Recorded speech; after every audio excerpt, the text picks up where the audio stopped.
T-minus 90 seconds and counting. All systems are go. We're about 90 seconds from the launch of Space Shuttle Discovery.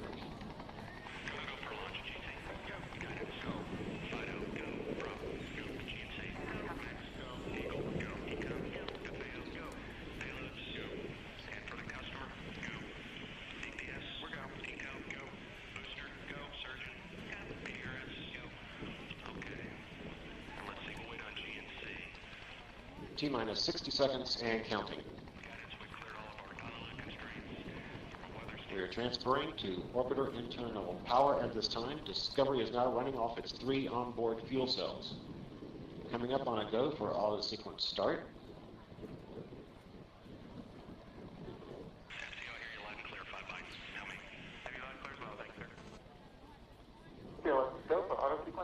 And we have a go for auto sequence start. Discovery's onboard computers have primary control of all the vehicle's critical functions. T-minus 17 seconds and counting. 15, 12, 11, 10, 9, 8, 7, 6, start, 2, 1, booster ignition, and liftoff of the Space Shuttle Discovery, returning to the space station, paving the way for future missions beyond.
Separation confirmed. Guidance now converging.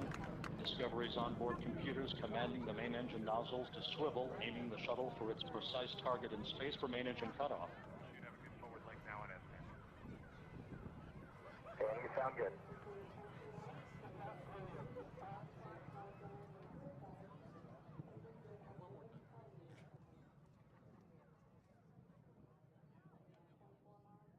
Discovery Houston, negative return. Copy, a negative return.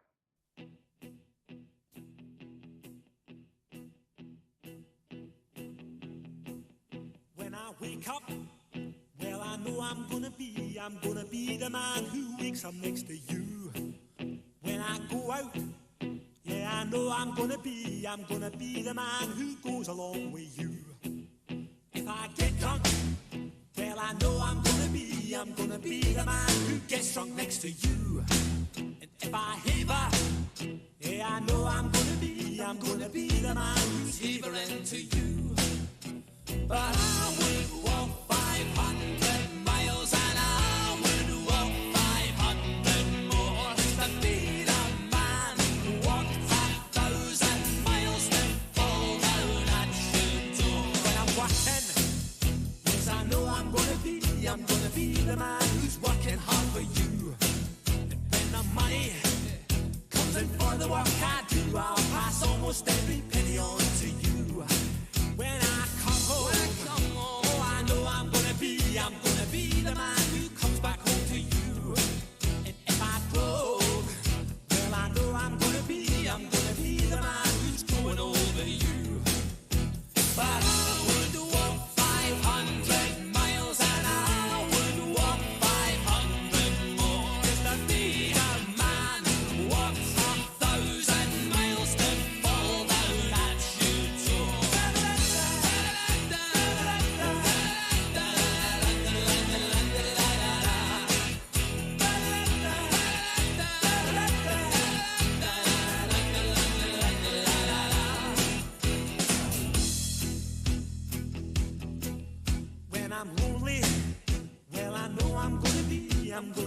the man who's lonely without you.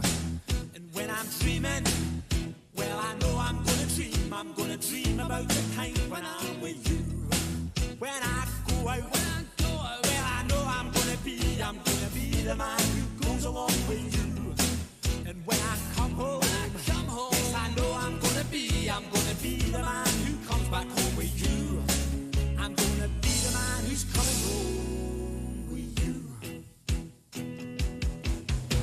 But I would walk 500 miles and I would walk 500 more just to be the man who walks 1,000 miles to fall down at your door.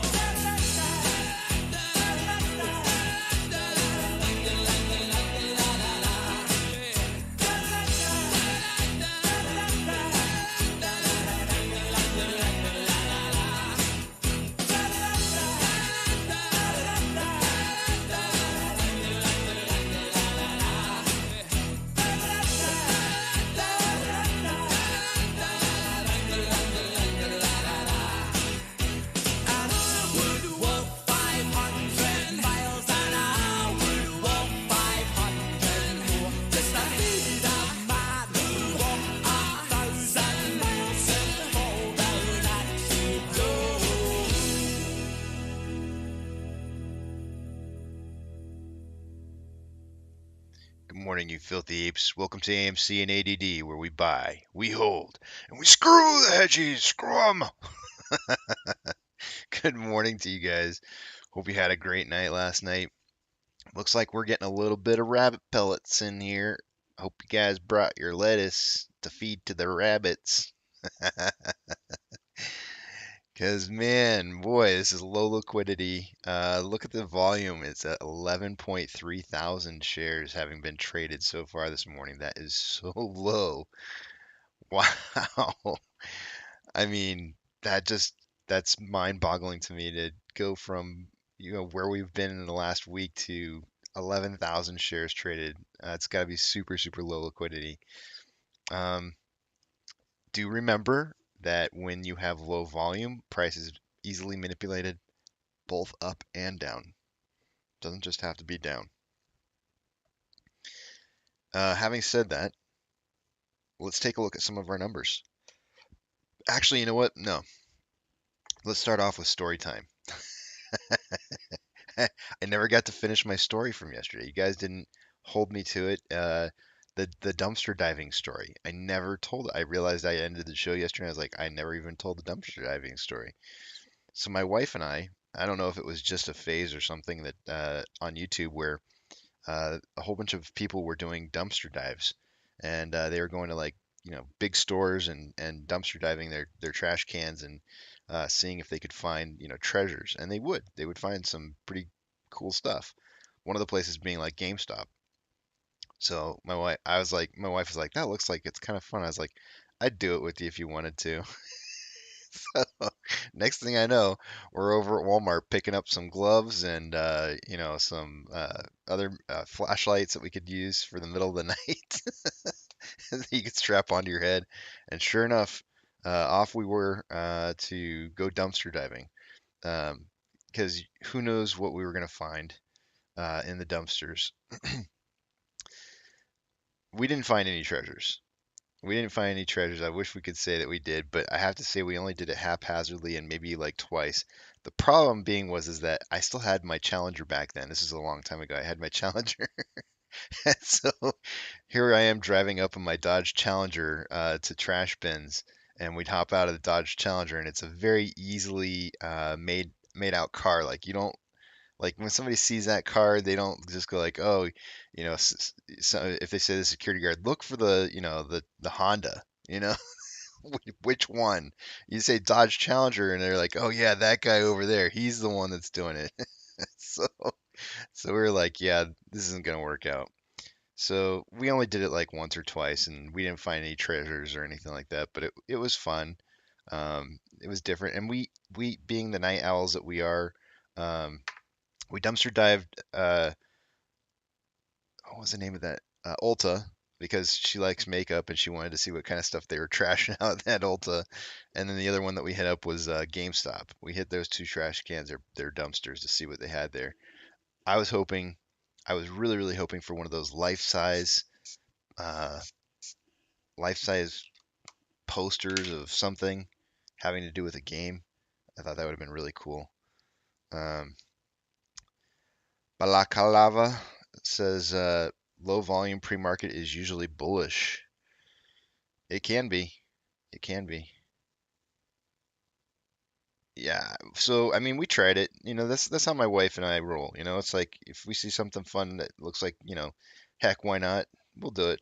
We're up for trying it out. It just wasn't our thing. Driving around in a Dodge Challenger dumpster diving. It was. It just didn't look right. It was not. It was not right. You got to do that in like a broken down Honda. That's what you got to do it in. Or maybe, I don't know, maybe something just trashy. Some kind of like really old trashy car. All right, the glasses are clean. It's time to take a look at the numbers. I told my dumpster diving story. Good morning, Arya. Good morning, active. I feel a sense of relief being able to tell that story and not have anybody feel like I've been judged by people.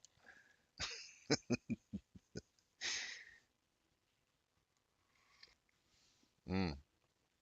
PC3 says, "Good morning, Casey. I really want one of your tinfoil hats. Are they non-existent? I don't have a merch store. I don't have a merch store. Really simple to make. Really easy to make with those tinfoil hats. Throw on a baseball cap, get a nice big piece of tinfoil, throw over your head, and mold to your liking. It is. It's a great day every day, Micah. Let's take a look at our numbers. Have I played Red Dead 2? Of course. Oh my gosh, yes. And I finished it. Right now I'm trying to play Horizon, the new Horizon. Uh, not, uh, I just can't seem to bring myself to sit down long enough to play a video game lately.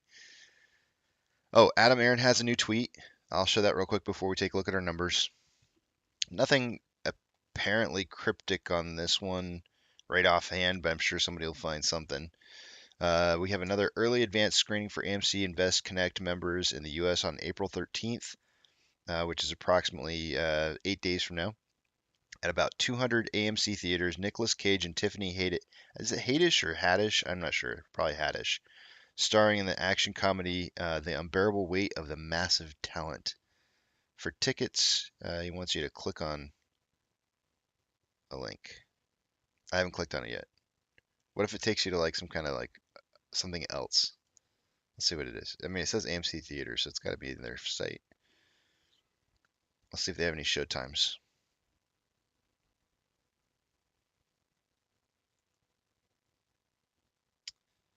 Looks like the earliest showing for me is Wednesday, April 13th, which is the right date.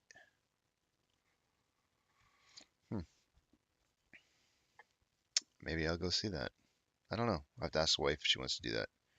What day is that? The 13th. Don't tell me it's a Friday. No, it's a Wednesday. We could do that. I might have to ask the wife if she wants to go see a movie. All right, it's time to take a look at the numbers.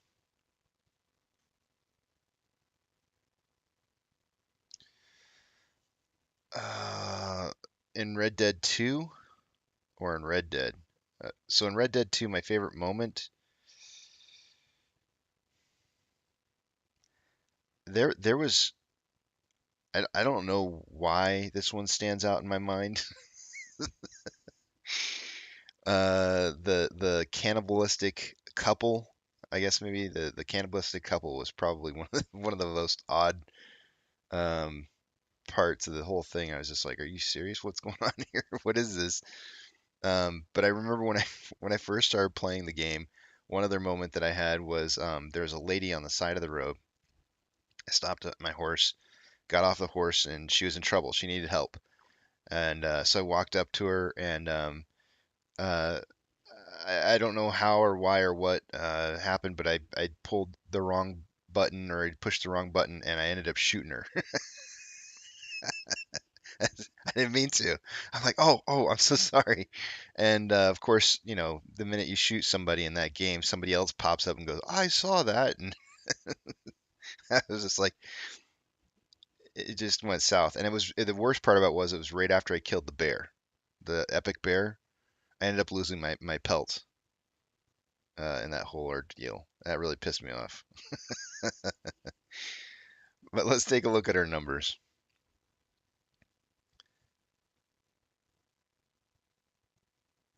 Oh, the Doctor Strange 2 comes out in beginning of May. Nice.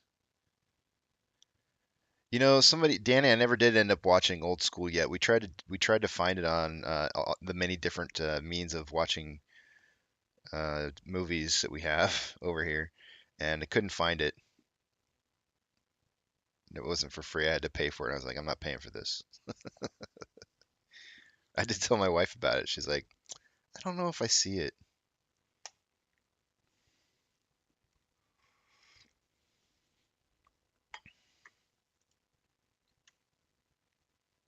But I do have it on my list of things to watch when it becomes available.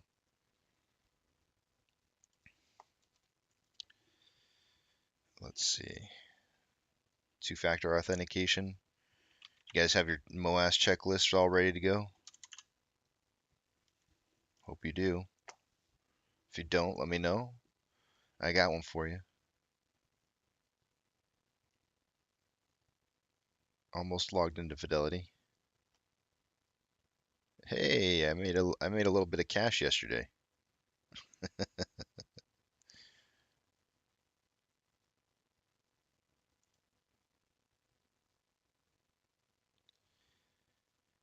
Fidelity just sent me a message and said, "Looking for your tax forms? A little late." Thanks, Fidelity. Appreciate it. All right, let's start with price predictions. Top left-hand corner, let's do a reset here. Reset. Well, actually, we'll give people points and get points, and then I won't have to reset because that's all they we only got like 1 point last week anyways. So let's see. I got a point. So I said 22.5 to 25.5, so I get a point. Eric gets a point for 22.8 to 25.8. Keto does not get a point. He said 24.13 to 27.13, and Monty gets a point for 21.29 to 24.29. So everybody but Keto gets a point. So I only have to change two. Mine, Keto's,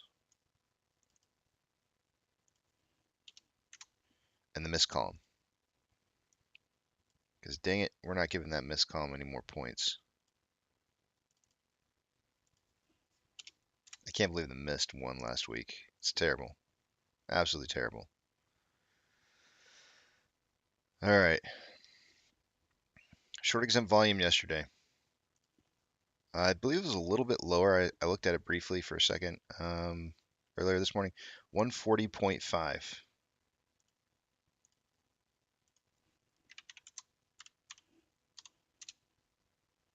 All right, utilization 618. We might have updated utilization. Let's see what happens.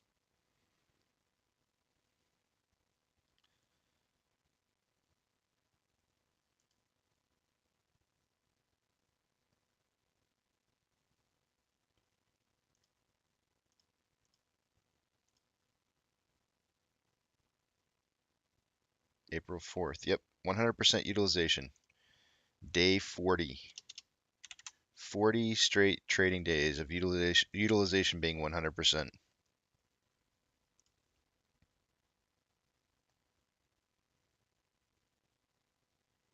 Day over day price change. I don't know, for those of you who are watching, you might have been a little disappointed that we didn't end green yesterday, but then after all, in the end, we did end up green. We ended up green by 0.04%. So let's put it in there.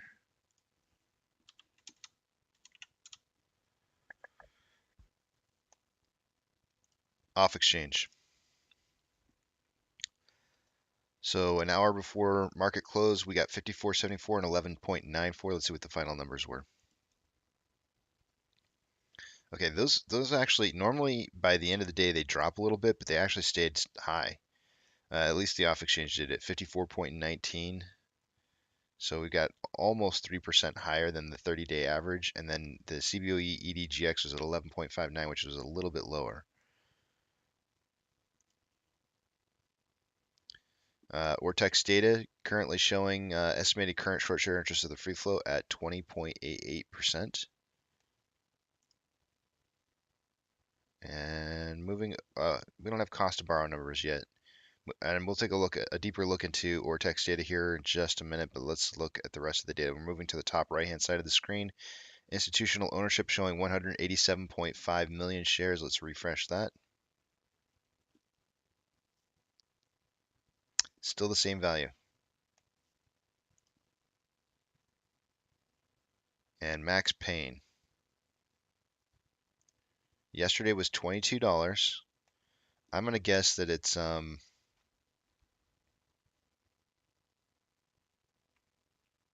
gonna guess that it's 21 and a half.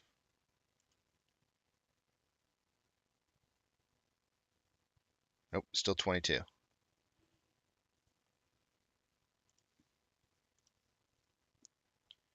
And let's refresh the options.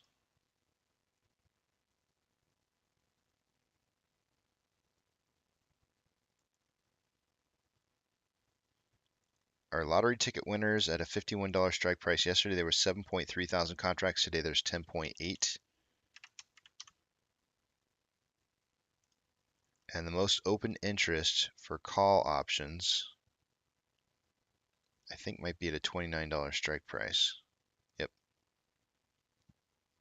$29. That's, I think, that's $4 up from, no. Yeah, it's $4 up from where it was yesterday. Yesterday was 25. So it's now moved to 29 for the highest level of support for calls. It went from 13.5 at 25 to 21.5 at 29. On the puts, highest amount of open interest,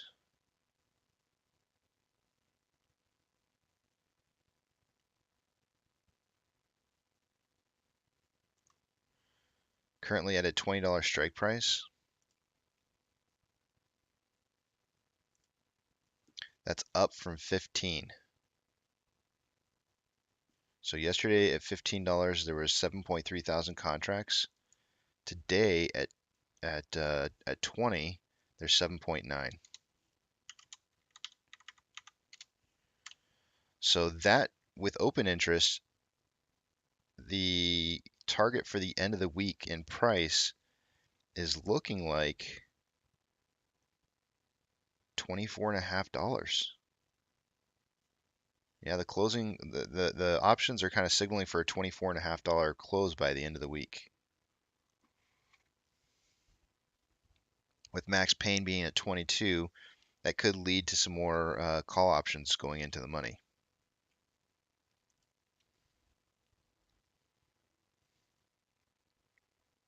But it doesn't sound like a big leap from where we're at right now. Because right now we're trading at about $23, so it's only $1.50 higher. So keep that in mind. Let me move over a couple of screens and we'll take a look at Ortex more in depth. Remember, for those of you who are new to the channel, I can't see what it is you're writing until I get back to the main page and you see my picture again. So you'll have to hold off on messages while I'm going through this data here. Talks amongst yourselves. Alrighty, here's what our 30 straight days, is it 30 or 40? 40 straight days. Here's our 40 straight days of utilization being 100%. On loan amount, increasing. Day over day, it went from 136.8 to 138.7. So how much is that? 36. Yeah, it's almost 2 million. It's really darn close to 2 million shares taken out on loan. I doubt that's short interest, but let's check it out and see. Some of it is.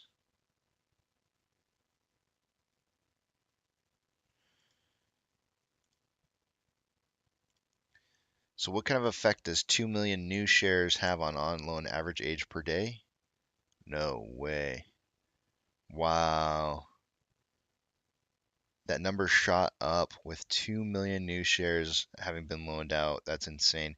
Well, we found our bottom.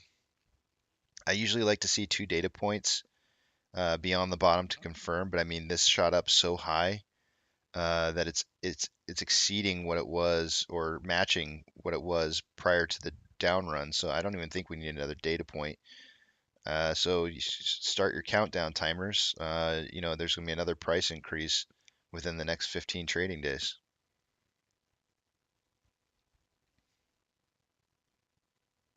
That's insane. I'm having a hard time believing that with 2 million new shares on loan, that the on loan average age per day increased as much as it did. That means there's some really old loans. Wow. They're in trouble, guys. In my opinion, they are completely in trouble. Orders by Fidelity customers. AMC finished yesterday in 6th, but we didn't have very good buy to sell ratio. We had 51.49. GME coming in 8th with 60% buys to 40% sales, which is the bare minimum that I like to see on buy sell order ratio. SSR triggers at $20.98. Shares available to borrow starting to drop from where it was earlier, so let me give it a refresh here and see what we're at. I took down the numbers a little bit ago to see how many shares had been borrowed so far overnight, since I think it was like midnightish, and it was just over 500,000, 550,000 shares, rounding up just slightly, but it looks like they've borrowed some more shares since then. So let's take a look and see what we got here.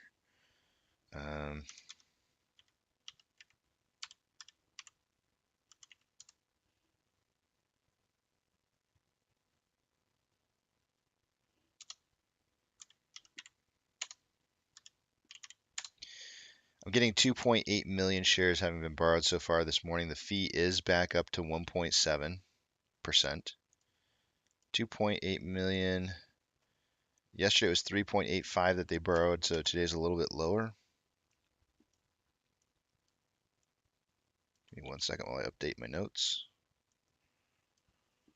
What was yesterday? Monday.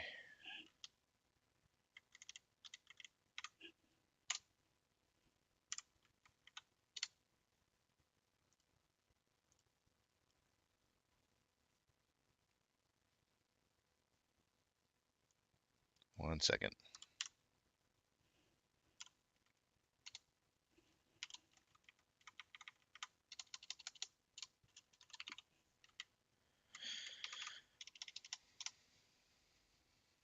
Okay.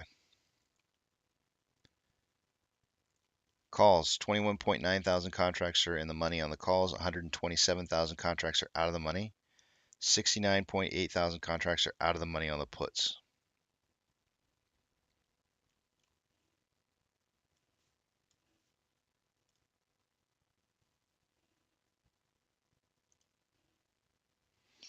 NASDAQ, I'm not looking at those. I'm looking at the eastern side of the world from last night's trading. Most of it was up. Europe might have been down a little bit. Most of everything else was up, though. In the pre-market, IWM is down 0.01, Tesla is down 0.68, Amazon is down 0.29, Cinemark down 1.45, Doge is up 2.56, Bitcoin is up 0.11, GME is down 1.6, our gold mine is down 3.56, Hood is down 0.94, and AMC is down 0.99%. Our total inflow versus outflow was $7 million more in inflow. We have a very steamy hot 11.7 thousand shares having been traded so far today, this morning. Super low liquidity. Not a whole lot of. Now that they've done the borrowing of the shares, I would expect to see volume start to rise a little bit. because now there's some liquidity, but I mean, this ain't nothing. This ain't nothing. I can't wait to see the pokey stick of volume here in 30 minutes. On the weekly, we have I'm having a brain fart. We have more selling pressure than buying pressure with more coffee, more coffee, coffee. More selling pressure than buying pressure with an RSI of 48.91. Really darn close to almost dead set middle in RSI numbers or percentage wise. On the daily, we have more selling pressure than buying pressure with an RSI of 58.31, and having been in the overbought territory and dipping back down to a more reasonable, it's slightly below average. I mean, slightly above average, but slightly below the above average point. Does that make sense to you? On the 1 hour, you're like, yeah, strangely it did. I don't know why. On the 1 hour, we have really high levels of buying pressure according to the 1 hour. Um, more buying pressure than selling pressure with an RSI of 45.66, which is below average. On a 30-minute interval, we have more buying pressure than selling pressure with an RSI of 51.08.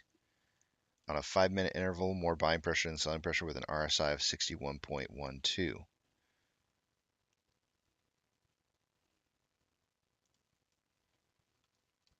Although, with only 12,000 shares having been traded so far, I don't know how you call that a lot more buying pressure. There's like nobody's selling. Nobody's selling. There's only buy orders. My goodness, is so low. This is really honestly, if there was a time, in my opinion, to really nail it to them, this would be it. Like low liquidity, throw those orders up. Just like start buying the ask. Like people really want to know what you got to do. Buy the ask in the pre-market. Buy the ask in the pre-market. It'll cost you more, but it's a better idea than buying in the money call options. I think it's a better option than buying it. Yeah, definitely, because they struggle with liquidity in the mornings. If people start buying up shares in the mornings in the pre-market, it would absolutely it would devastate it would just devastate their aftermarket hour ability to keep the price down.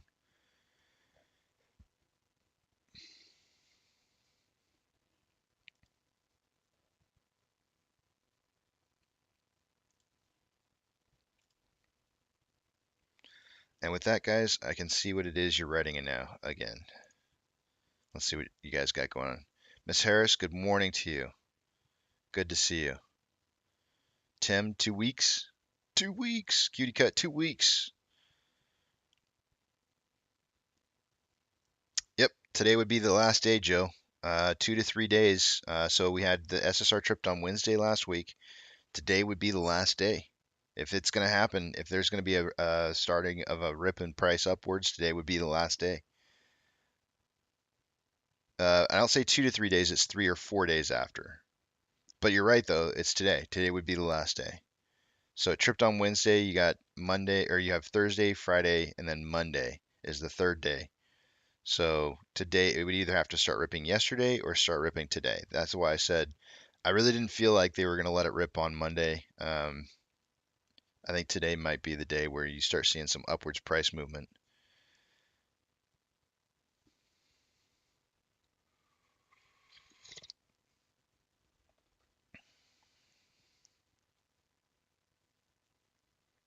Hayden says, I wish I could get a home loan at that rate.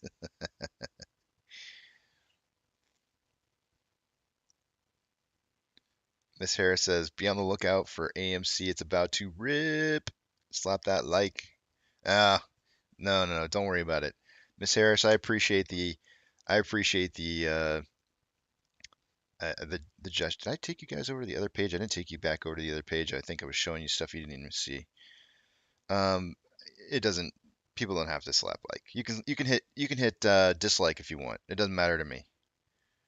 I don't care.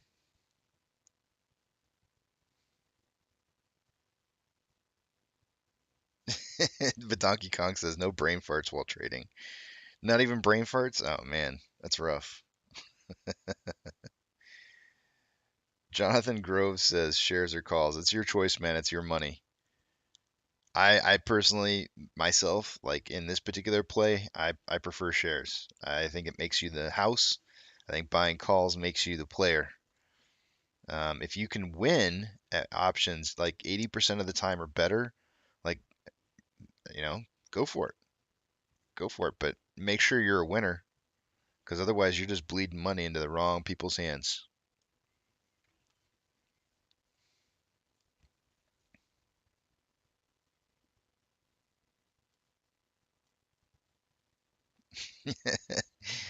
Miss Harris, you're cracking me up. Uh, Anthony Rocha, sorry. What is that? SMFL? Come on. Is that some kind of...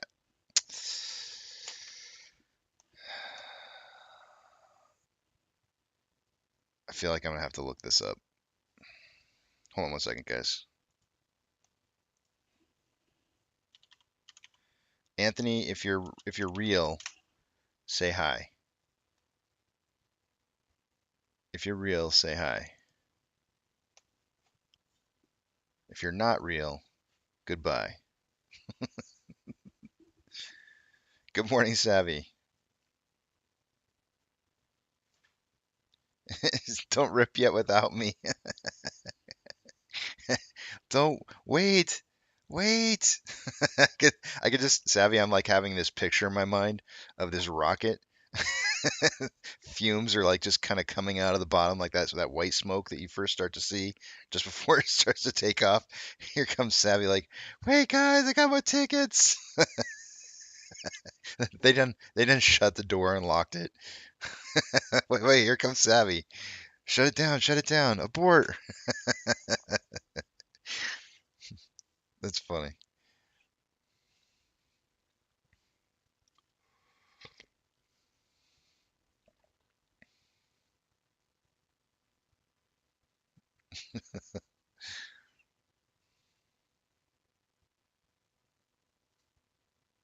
Yeah, Anthony Rocha is not real. Goodbye. How did that one lady do it all the time? She'd be like, "You are the weakest link. Goodbye." Goodbye, Anthony.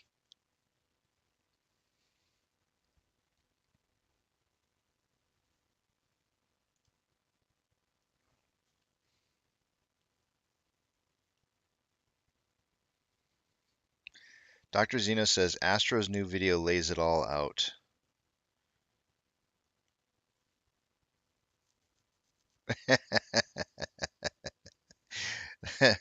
You know what? I got a funny for you. I'll make a real short story, Danny. I went to Korea when I first got into the industry that I was working in before this, and we took some Koreans to go to see an American movie.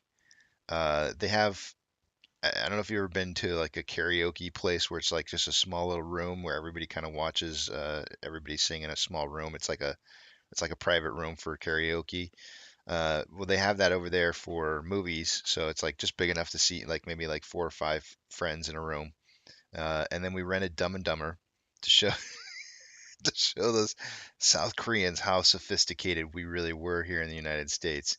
And it got to the scene that you're describing, and apparently in South Korea, it's not cool to like talk about like that kind of stuff. And so when that scene happened, they were all like gagging and they were throwing up like the worst hate, disgusted looks, and and then here were the two Americans showing them a good time with a good movie, good American movie, uh, laughing our butts off, and yeah, I don't think we did a very good job of representing the United States. Don't ever send me on a convoy. Until aliens show up. Let me show you some of our movies. Send Casey. He'll show him some good times.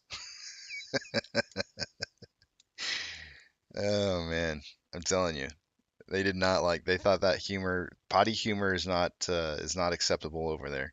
Apparently, it may have changed now. That was like in 1999. So it may have changed in the last 22 years, 23 years.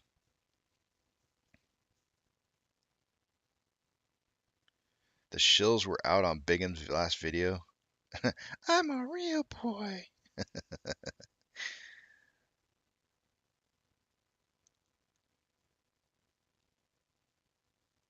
Thick says my wife is trying to recall my shares.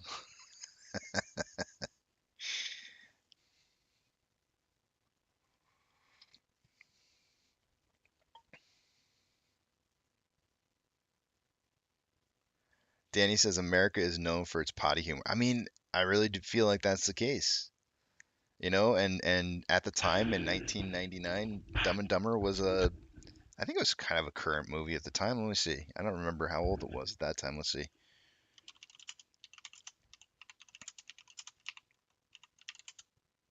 When did Dumb and Dumber come out? 1994. Okay, so it wasn't that new.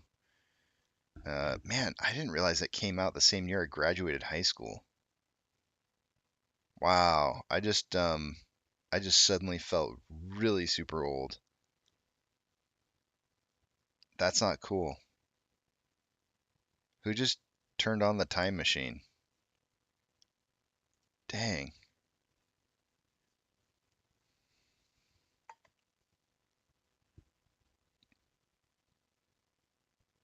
PC3 says bathroom humor isn't appreciated internationally. I don't. Why? I wonder why it's different. I really kind of wonder why it's different here.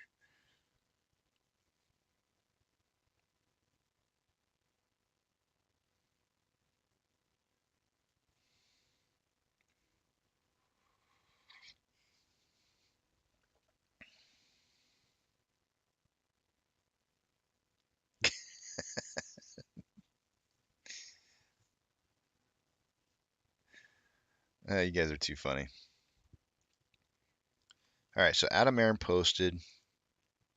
I do want to mention I was sent a note last night. No names, but I was sent a note last night, a message.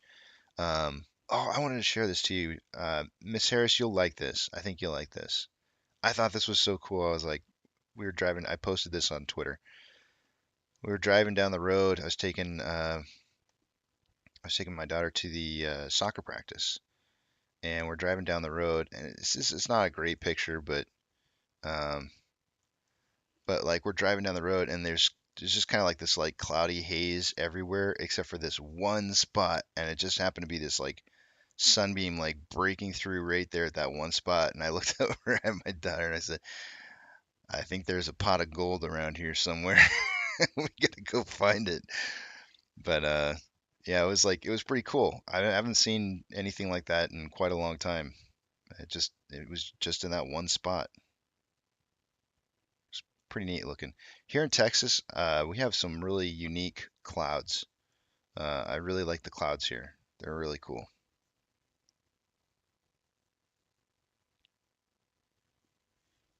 Let's see, we had Adam Aaron's. There was something else I had retweeted. Let's see if I can find it.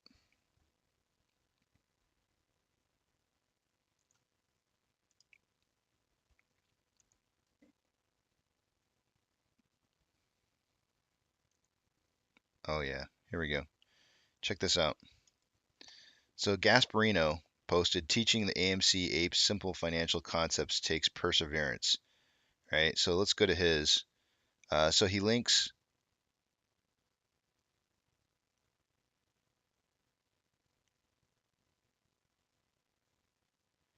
this article. Who owns the most AMC stock? Right. And the thing that I thought was really interesting about this is he's linking this, saying that he's trying to teach us. But the thing that I found hysterical about this is that it says right here AMC's largest holders, according to data provided by Yahoo Finance, which like wow, that's where you're collecting your information from. First off, that's cool.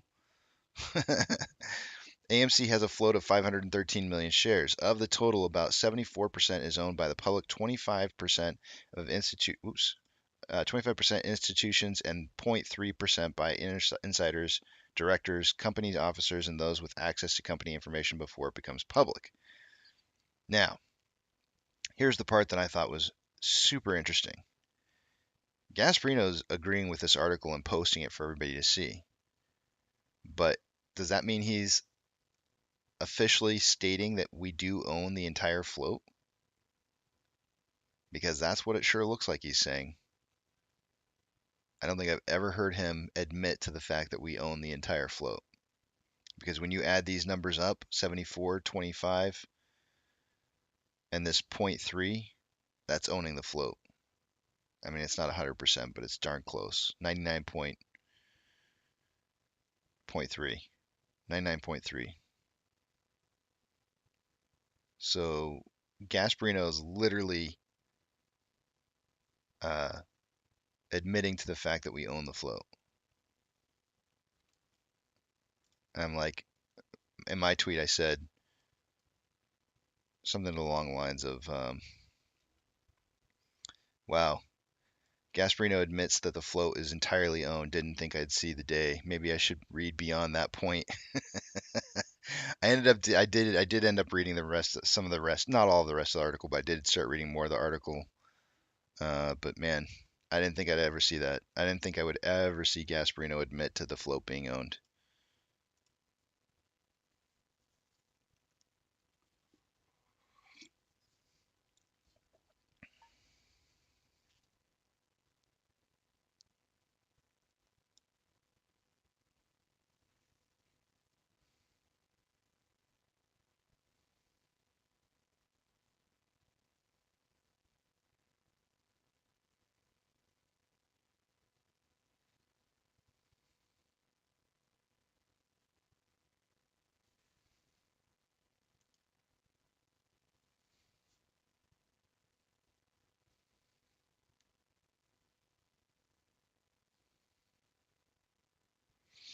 Paul says, teach apes. Therefore, he needs to also be teaching Larry Fink at BlackRock with his 42 million share exposure.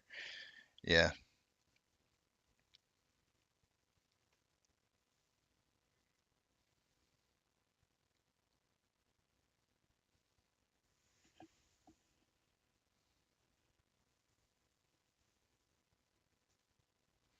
I think we're looking pretty good, Unique. Um, volume is really super low right now. Volume super low, that doesn't necessarily mean bad things. Volume, when it's super low like this, means a couple different things typically. It means low liquidity, could mean low liquidity, and it could also mean it also means that the price can easily be manipulated both up and down. So what I would venture to say is that we're waiting. I'm going to wait 12 more minutes to kind of let you guys know what I'm going to see for volume for the day today. But based off of these numbers right here, I am expecting low volume. And if we see a run up, like if we see some kind of like massive push towards the end of the day today, there's a very good chance that the volume prediction will be incorrect uh, based off of the run.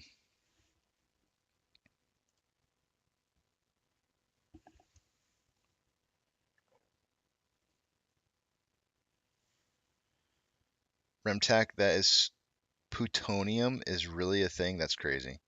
Paul, good morning, Casey, from my cabin here in the mountains of is that is NH New Hampshire? I want to say that's New Hampshire. Hold on a second. Yeah, New Hampshire. Okay, I just want to make sure. Man, that's cool. How's the temperatures over there? Yeah, you're welcome for the commitment. I think we all have our own roles to play in this making of history. And my role that I want to be I'm making my own role, and my role is to document this history. So, and maybe I have a few things to share with you guys along the way, hopefully.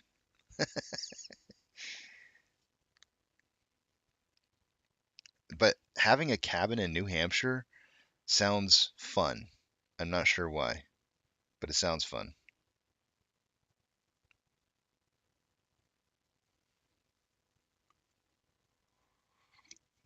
Mm. So SSR is short share restriction. It's a set of rules that are supposed to be that go into effect. They were created after the 2008 market crash, and they basically go into effect to try and prevent the market from crashing. So when a particular stock trips SSR, a whole new set of rules go into place to where stocks can only be shorted uh, when they're on an uptick. So they're not technically allowed to short the stock. Now, however, there's a caveat to this. There are rules that allow market makers to create um, short exempt volume, which is it's essentially synthetic shares. So when they have low liquidity like they have right now, tripping SSR is ideal because then it allows them to just print more shares and create liquidity. When they have a market that is illiquid, that's what they need to do. Drop it 10%, trip the 10% marker for that SSR, and then be able to start creating synthetic shares. Now, to show you an example of how that works out, if I pull up Stonko Tracker, I can show you the short exempt volume from last week. Now, we tripped SSR last week on the 30th. So if you come back here, you can see uh, they actually tripped it at the very end of the day on the 30th. So the short exempt volume wasn't very high, but you can see it spike up really super high the next day, up to 851. But a normal day is more like this, somewhere in that like under 150,000 shares. So they created a lot of short exempt volume both on Wednesday and Thursday last week. Now, there was already high amounts of short exempt volume prior to that that was being created, but these wouldn't have been under the regulations or rules that would have been applied when short share restriction is tripped. So in general, these numbers right here, these really high numbers of short exempt volume, end up turning or signal towards failure delivers that are going to be created in the future. So what we really want to be watching out for here is when we hit like the 15th of this month and we get the reporting for failure delivers for the last 15 days of last month. That's what we're going to be looking for to see those failure delivers starting to stack. And I have a feeling that we're going to be seeing some more of this.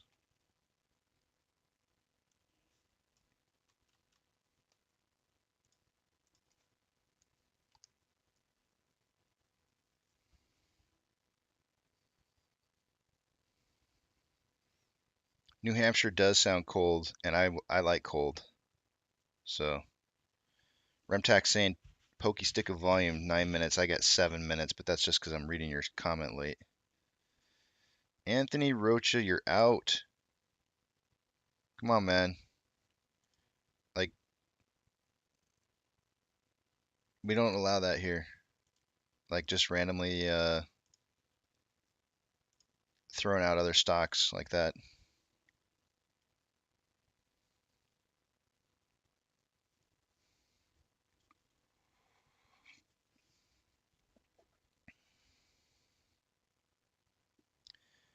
Caitlin, I went through that list. Good morning, by the way. I went through that list of Robinhood board of directors. Like Jacqueline Bezos is on that list. What the heck? John Griffin. I wonder if that guy has any relationship to anybody in particular. There are some names on there. I was just like, are you kidding me? I really need to go through this list and kind of pick through who the board of directors are on for Robinhood. It is an interesting looking list for sure. Um, I mean, if you're an ape and you're still invested through Robinhood, you're not an ape, in my opinion. I mean, you can't know these kind of things and still be invested with a company like that, especially after what they did last year. I mean, that's it was unconscionable. I can't say the word of them to do what they did by taking away the buy button to reduce their margin uh, requirements.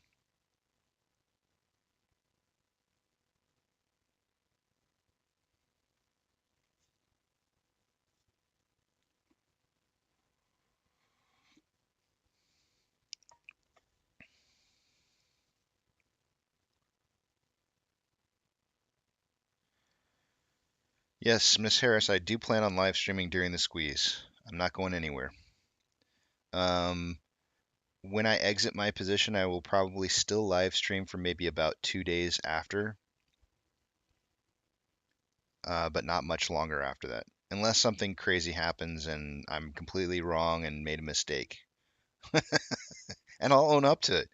If I made a mistake and I'm wrong, I'll own up to it and I'll keep streaming. I will, I'll still be around.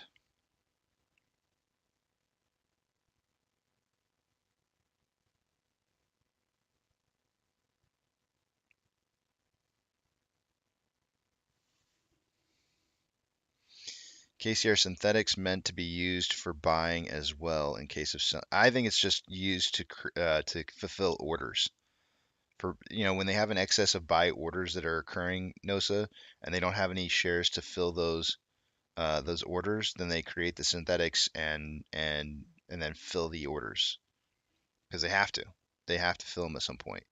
The interesting thing is that a lot of people, like when we have days, our average volume is at 57 million shares a day. I can tell you right now, retail doesn't buy 50 million. Well, let's just assume that it's a 50-50 ratio. All right. Uh, we don't buy 25 million shares worth of volume every single day. I guarantee you we don't. Tops, tops, maybe 6 million shares on a really good day is what we're buying. But I guarantee you that it's not 25 million. And so this is synthetic volume. The shares are being uh, passed back and forth and trying to complete orders. So this average 3 month volume, we're not trading. We're just not. There's no way that we're trading 57 million shares every single day. It's not happening. The institutions are. They're trading them back and forth and trying to create. They're having to trade those shares back and forth to generate liquidity. They're trying to get people to sell shares. It's synthetic volume.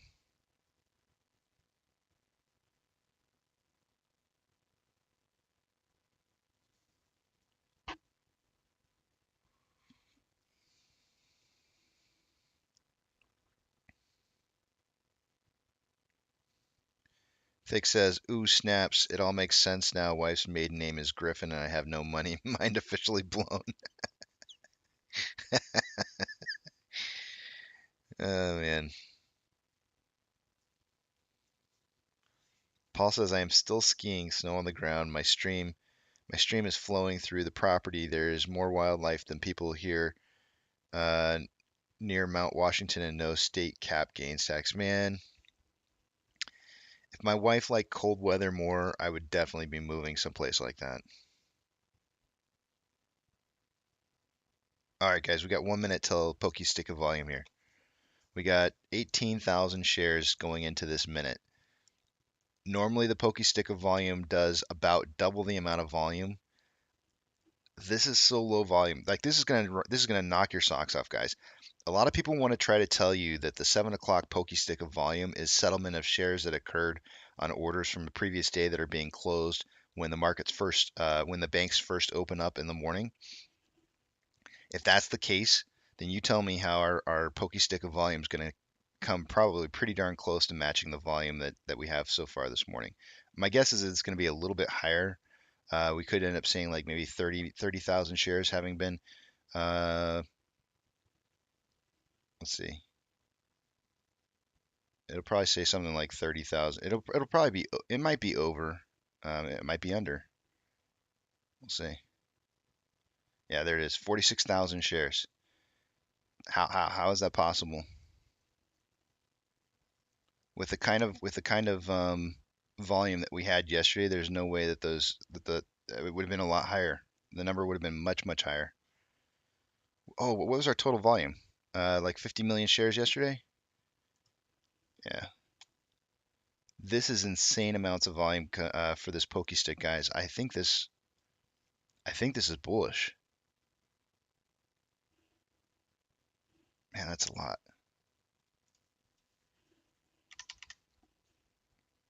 Let's see. 48.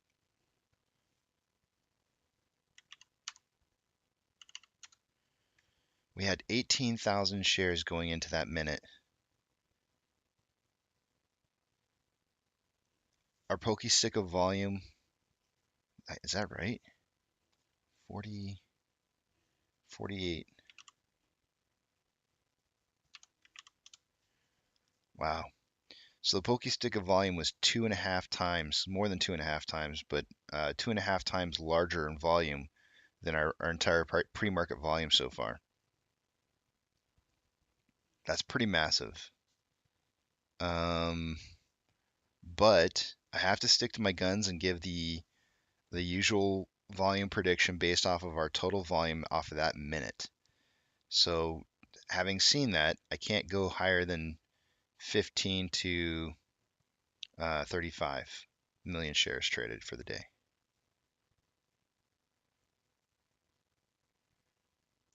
Yesterday, the prediction was 40 to 60, and I think we hit 50 something. Let's see what we hit. What did we hit? Historical data. 51.4. Real darn close. I almost centered it. All right, 15 to 35 million shares prediction for the day, traded today. If we have a run in the later half of the day and FOMO kicks in, it'll completely blow that prediction out of the water. But those are just things you can't really account for.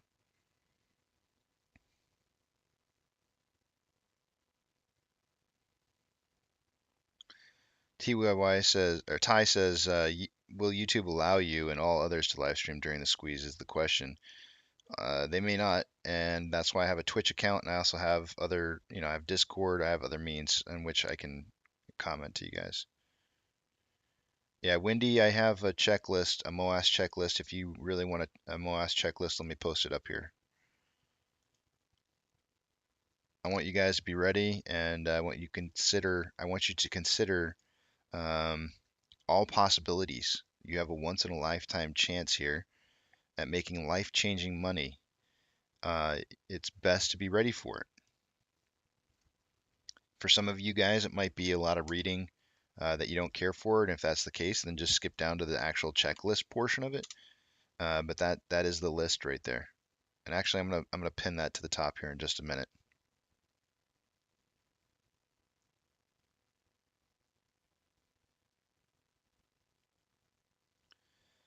Why are synthetics created only upon downward scenarios? That's not the case, Nosa. They're created both up and down. You're making an assumption that when we trip SSR, that's the only time they're created, but they're created one way or the other. And in fact, oftentimes when we trip SSR, we're actually in an uptrend. So the synthetics are being created in an uptrend.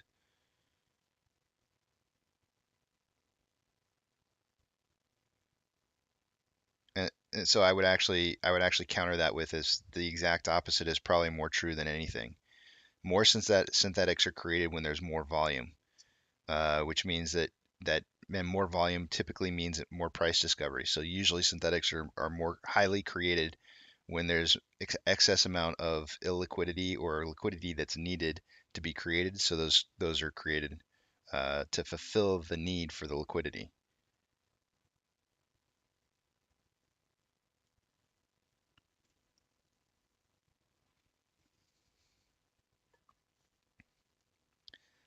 I'm not saying, I mean, Pearson Fisher, Fisher, I'm just going to call you Fisher.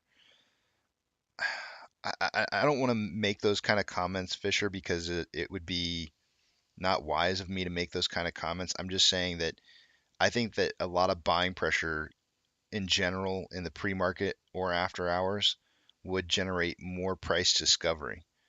When you buy is your choice. It is your money. Absolutely 100%. Always remember that nobody should be telling you when you should buy and when you should sell. Nobody should be telling you that. You should be making these choices on your own. I'm just suggesting to you that, there's less manipulation that occurs in price during those periods of time. It will cost you more. Your broker 100% will charge you more to buy during those periods of time. Make sure you know the consequences for buying in the pre-market and after hour periods of time and selling. Know what that's going to cost you. But I'm making that as a suggestion. I'm not saying that you should do it. It's just a suggestion that if people were to buy in the pre-market or after hours, that it would have more of an impact on price discovery. And best to do it on a low volume day. I mean, again, I'm not telling you when, but you just put two and two together, and it sounds like a good. It sounds like a good four to me.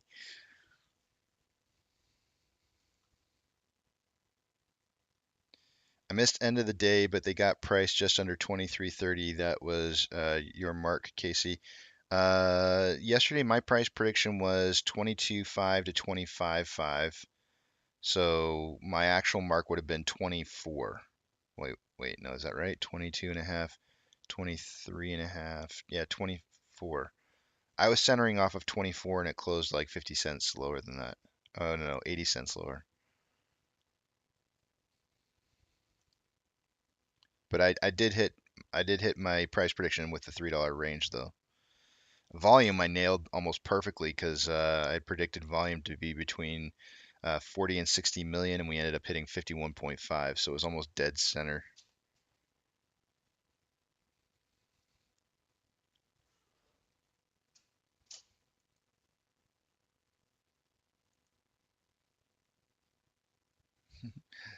And my wife says, I don't like cold weather. There she is. She's like, I don't like cold weather. Don't worry, hon. I'm not going to put you through it. Where'd she go? I missed it. I'm like so far behind on comments here.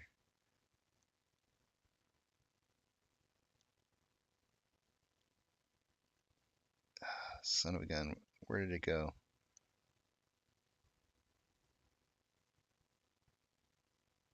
There it is. I don't like cold weather, but you don't like nature without Wi-Fi. It's so true. It's so true. She knows I can't stand nature without Wi-Fi. She's so right.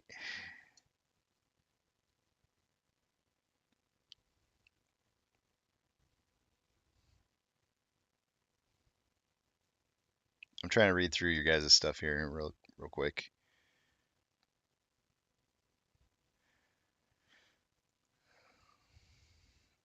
I think I'll tell you this.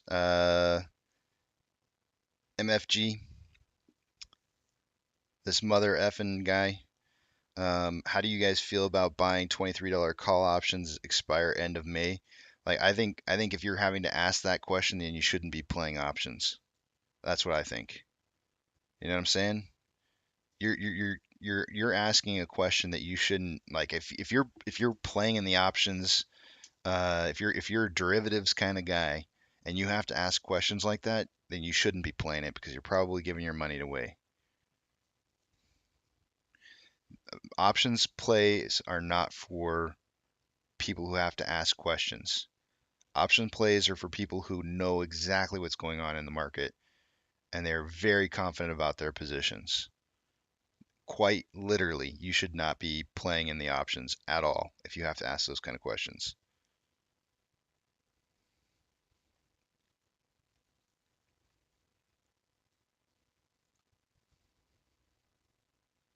You're welcome, Wendy. And I'm trying to read through the question or the comments a little bit quicker here, but have I seen the F3 scandal from the gaming Wall Street? They created synthetics by pressing the F3 button and they got fined a measly amount for fraud. I don't doubt it.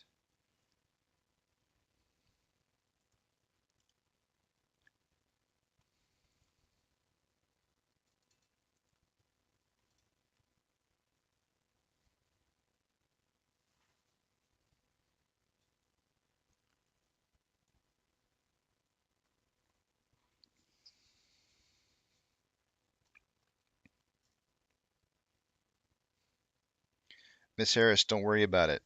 It's not a big deal. I don't need likes. I really don't need them.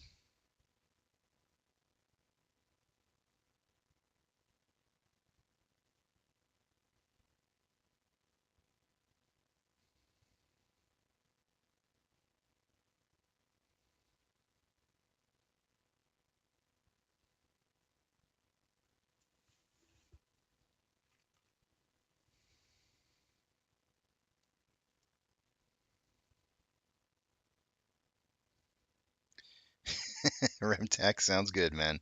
Be back in 2 weeks. I think you need the time off. I mean, I've heard you stressing out lately, so you can't even understand. I've had so many people, like I've heard lately, say that they've taken off like a week or two, just to kind of like get their mental stress under control, and they come back completely rejuvenated. I'm telling you guys, set some price alerts and take a break. If you're having problems like watching this stuff go down, um, just walk away. Walk away and come back later. You'll feel so much better. I promise. You'll feel so much better.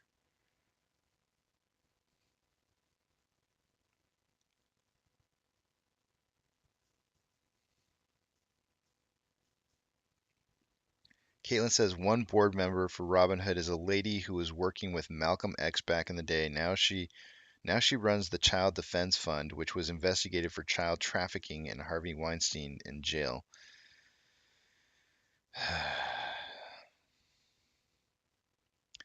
As Rule's saying, I think we will hit 100 million volume today, 100 to 120 million. That's really high. That's really, really high compared to what we're doing in pre-market volume. If you get that right, Ezreal, I'm going to be really curious and I'm going to reach out to you and find out how you came up or came to the determination that that was the case.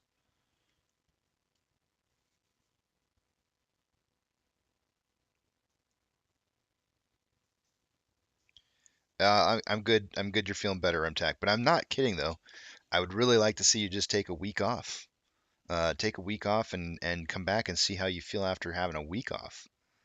My feelings are is that you'll feel completely better, like just completely unplug from AMC altogether. Just unplug and set some price limits just for alerts. And when you get those alerts that come through, and they're exciting alerts like 75, $100 or something like that. When those come through, you'll just be pleasantly surprised. Morning, Einstein.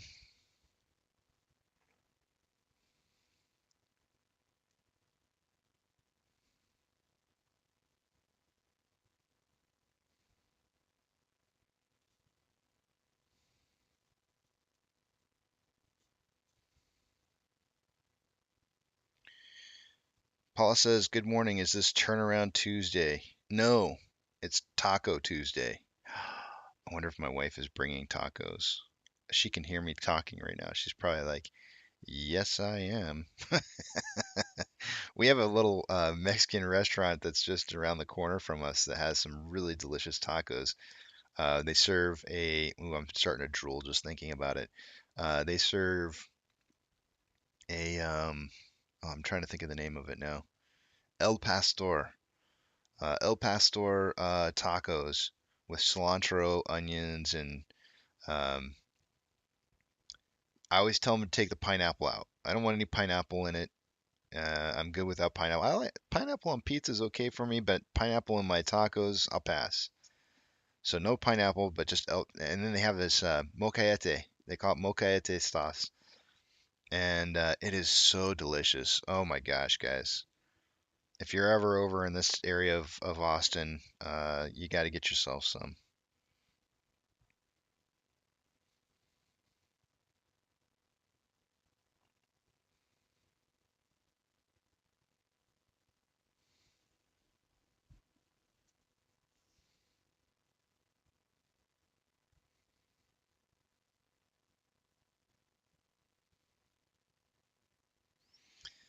Paula says, I make the best authentic tacos. Tacos. I'm telling you, Einstein, it is absolutely delicious. El Pastor, no pineapple. It's got the cilantro, the onions, and the molcajete. I think that's how they say it. I've had him repeat it like, I want to say like 100 times, and I always have a hard time pronouncing it, but I think it's molcajete.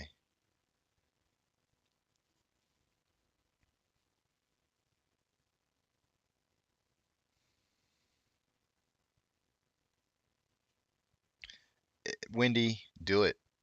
I'm not kidding you. You will feel so much better. Walk away, take a breather, just unplug from everything. Unplug from it all. Don't go to Twitter, don't go to your Facebook, don't go to your Reddit, don't go to YouTube, anything, nothing. Just walk away. Set your alarms. Set your price limits for alarms for like 75 or $100 so the thing doesn't run away from you without you knowing about it. And just enjoy life. Enjoy life and unplug from AMC. You will come back a different, fresh, new person. You will feel so good.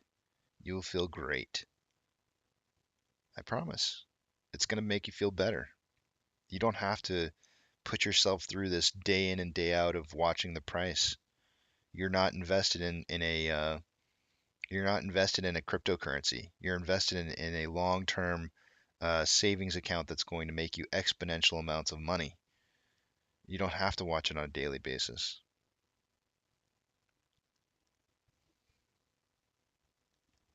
Brian, I have not tried it, but it sounds delicious. I don't know what it is, but I'm gonna have to put that down in my notes. Polvos, downtown Austin. I'm gonna check it out. I've got a couple places I gotta try now with the wife.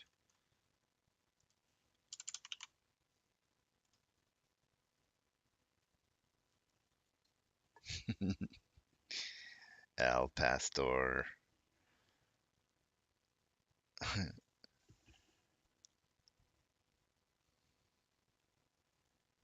Documenting taco history. Einstein's saying if you put fruit on it, it's no longer a taco. There could be fruity tacos. Come on now. I don't know. Like, I don't understand this thing against pineapple. I mean, you guys got to understand that pineapple has some amazing abilities to do things to your meat. Uh, it has some qualities that really tenderizes meat and makes it really juicy in small quantities. Actually, if you took pineapple juice and soaked your steaks in pineapple juice before you cooked them, the tenderness of the steaks, just soak them for like an hour in pineapple juice, and then salt them up and pepper them, and then throw them on the grill and watch how tender those things turn out. You don't even know. It's good stuff. Make sure you don't get pineapple juice that's um like condensed. Like, get the real thing. Get the real deal pineapple juice, like a can of pineapple juice. It's got real pineapple juice in it. Don't use sugared down drink stuff. It's not gonna have the enzymes in it that it needs to have. Good morning.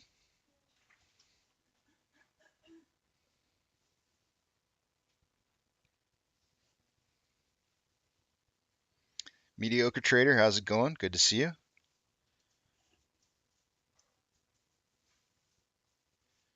Einstein says maybe take a break next week. Today might be interesting. I mean, with the amount of volume that we had this morning, crazy 16 or 18,000 shares traded until that 7 a.m. pokey stick of volume hit, and then it was like 60 something thousand shares, was it? 60, No, 48,000 shares, which gave us a total like 60 something thousand shares total traded. I just can't predict higher than 15 to 35 million shares traded for the day to day. Although, if there is low liquidity and they can't drive the price down to trigger SSR, and there's a big buy run that goes through, you could see FOMO and volume kicking in together and just really wrecking havoc.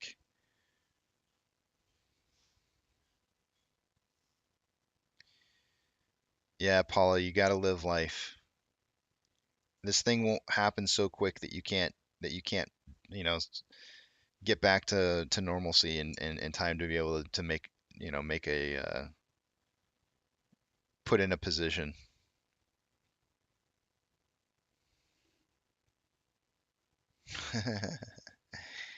It has to do with the closing price of the previous minute and the opening price of the minute after, I believe is the terminology behind, or not the terminology, but the way that those numbers are looked at.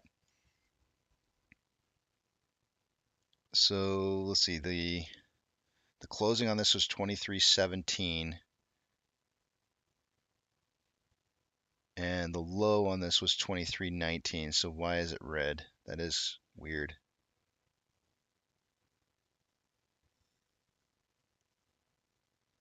The high, what's the high? 23.17.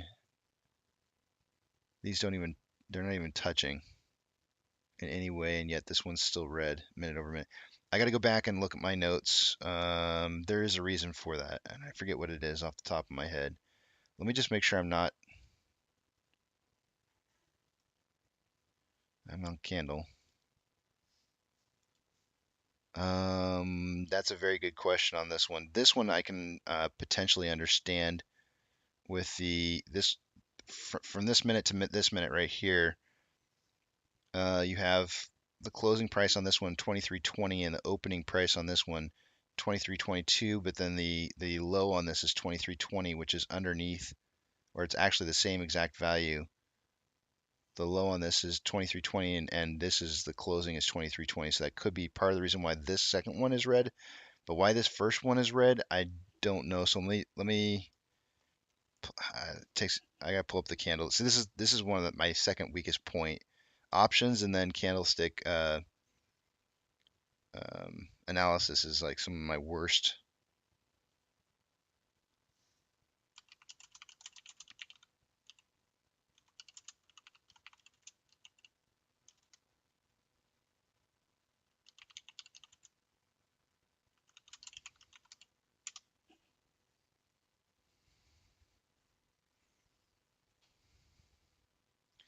So red candlestick means that the opening price was higher than the closing price. So the opening price was, wait, what? A red candlestick means that the opening price was higher than the closing price.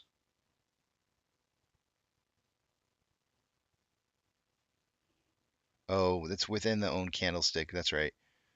All right. So the opening price on this was 23.21 and the closing was 23.20. So that's how you get a red candlestick.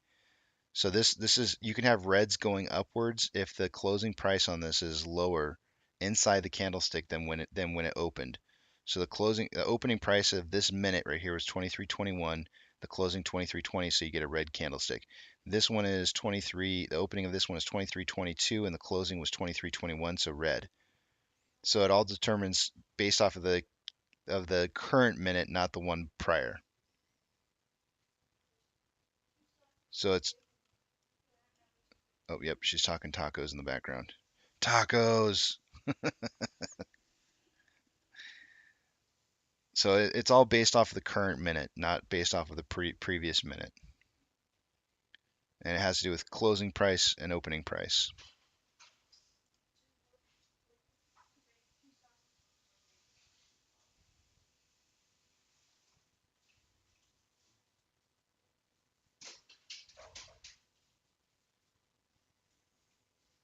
Paula says, I guess I have a fear of missing the squeeze syndrome.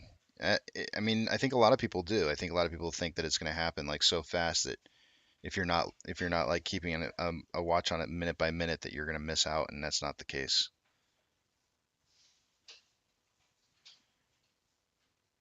Caitlin said on the Fed website last interest rate hike they raised reverse repo rate to 2.5%, I believe. Yet they still only charging 0.3 on the repo rates. Danny says I'm still trying to figure out the red candles on the VIX. I know. I've never seen red ascending candle for red, especially on the weekly. That's the worst part about it, Danny. Like I can understand seeing like two red candlesticks driving upwards on a minute, or something like that, like we're seeing right here. But seeing on a weekly, this is what we're talking about right here, guys. For those of you who have not seen it, to see 4 red ascending candles, like you just don't see that very often. It's very unusual. There's a very definitive trend of upwards price movement, and yet the closing price, the opening price on each one of these would have been higher than the closing price as it's moving up, which is really crazy. Super, super crazy.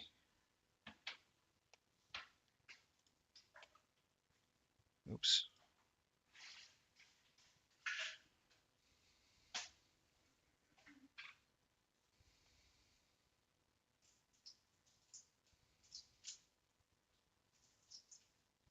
Dan says crypto's rocking this morning. It might be a pump before a dump.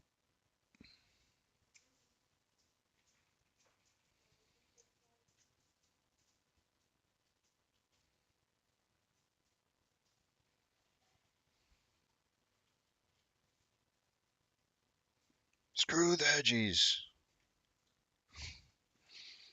All right, guys, I'm going to take a break. We got tacos. Let me fix the SSR over here.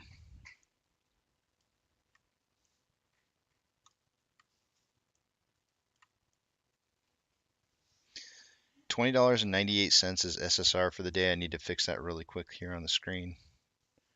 $20.98. It's 1 penny difference.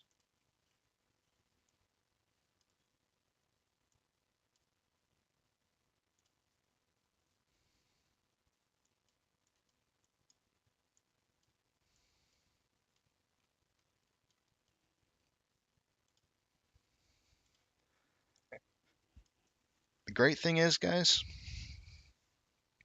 I'm documenting history. If you want to see what you missed out on, it'll always be here for you. You'll always be able to go back and enjoy the moment. You'll be able to go back and say, like, I remember when that happened on Casey's show, or I wonder what happened on Casey's show when we started to rocket off on price. So you could step away for a week, you can come back, and you can look and see what happened. You could just skim through the entire day and just see what happens throughout the entire day. It's the most amazing part to all of this.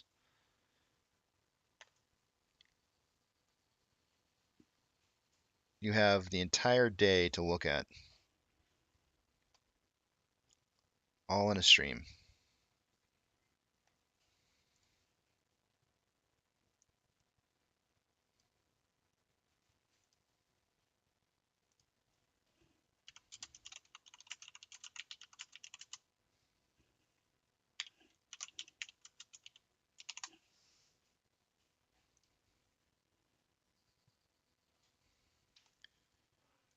All right, Caitlin, I'm adding you as a moderator so you can send that link, and then, no offense, but I'll take it away again.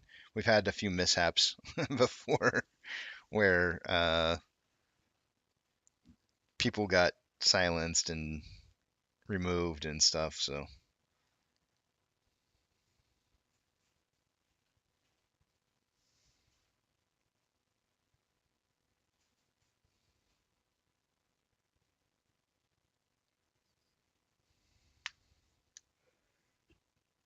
Healthy Nutrition Fit, good morning to you. Have a great day yourself.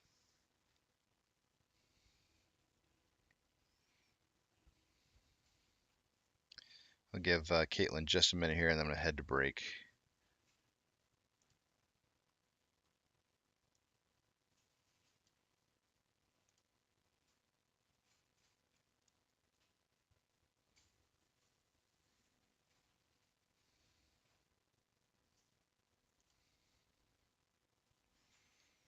Try your link again, Caitlin, because I don't see anything yet. Sometimes when you put the link through and you're not a moderator, it won't take. It doesn't go through. It may look like you send it, but it just doesn't go through. So try it again.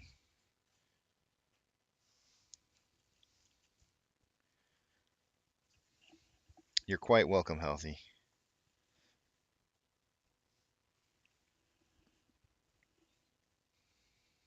There it is. We got you now.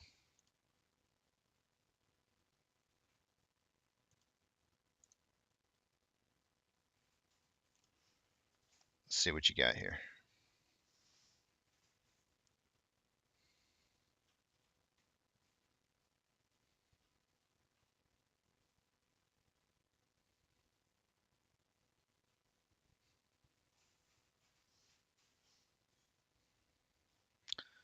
Whatever that is doesn't want to open.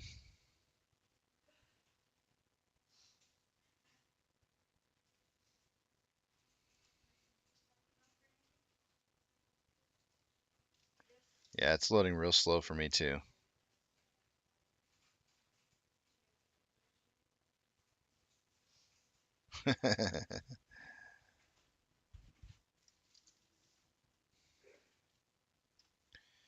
You're looking for the reverse repo report. I used to have that. I used to have that up on my list, and then I took it off. I saw too many other people posting it places, and I was just like, I don't really need it.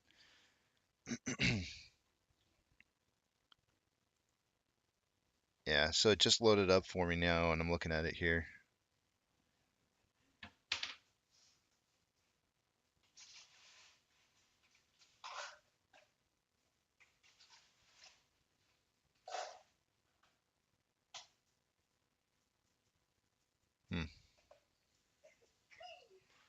Alrighty, guys, I'm gonna take off and go get some tacos. I'll take a look at more of that a little bit later. MB, good morning. Ali, good to see you again.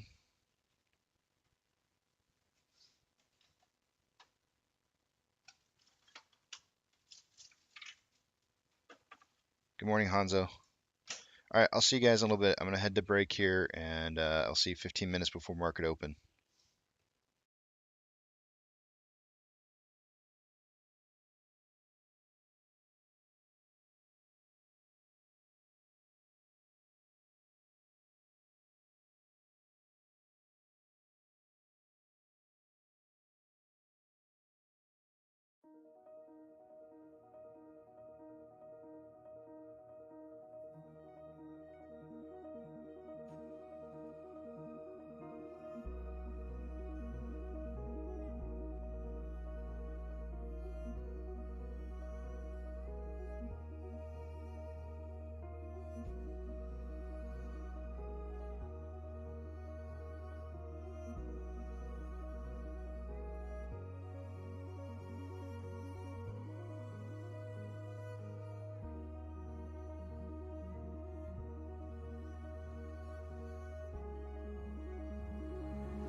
right, I am back. And it looks like I've got Keto's numbers down here. I see Keto in at 2278, 2578. Monty coming in at 1974 to 2274. So let's see what I think is going to be at.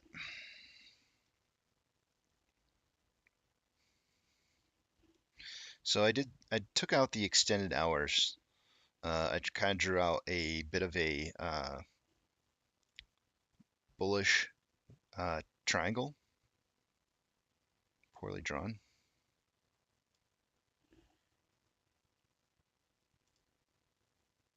That's weird. It's got the magnet showing.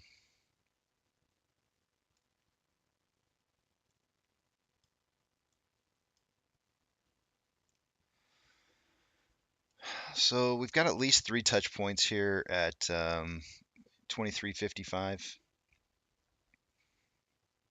And I think we could be going for a 4th touch point towards the end of this box time frame here, which puts us about 10:41 Eastern to 11:41. So like within that hour, I think there's a possibility that we start to see upwards movement in price by taking out the extended hours. If you throw the extended hours back in there, then it makes it look like we were already past the box. But I'm getting rid of those extended hours, and I really think that this is kind of the trend that we're forming right now. If we back out to like the 5-minute, get rid of all of our lines in there, I think you'll see if I pronunciate trends, you can kind of see the bit of the bullish, and then you can almost look at this and say that this is a inverse head and shoulder pattern without the extended hours as well. That's almost really kind of, I mean, actually, let's try that out and see what it looks like. If we were to put a trend line in here,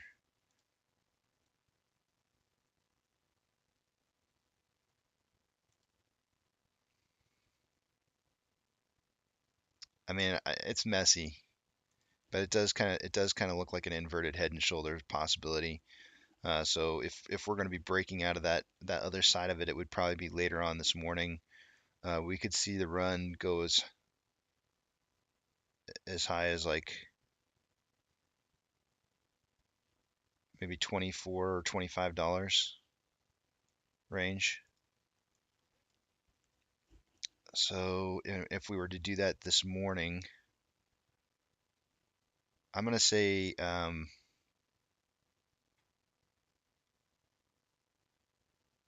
so I think I'm going to go 23 to 26.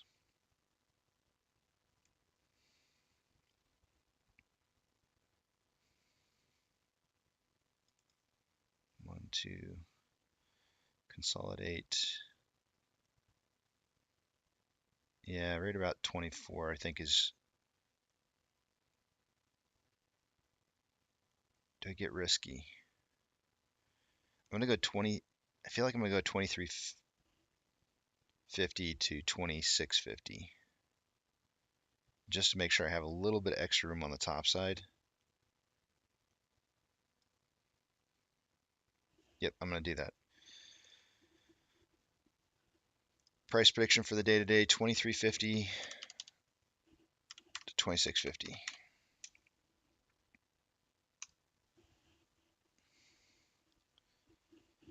And let me see here. Eric just came in with a 22 to 25 prediction, which is a little bit less than what he had yesterday. Yesterday he had 22.8 to 25.8. All right, predictions are in. I've got 23.5 to 26.5. Eric's got 22 to 25. Keto has 22.78 to 25.78, and Monty has 19.74 to 22.74. Those are your price predictions for the day. I'll put the extended hours back in. And we're about ready to cross this day here. I do have that box set up for the time frame that I think will break out.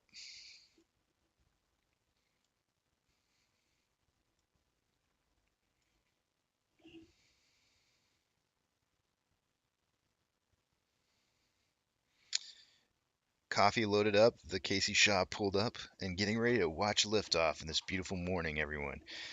Yeah, if you're ready, I think Adam's going to join me today on the show. Potentially, maybe. I'm not sure. I was a little confused last night when we were talking, but there's a chance he might maybe join us. I'm not sure.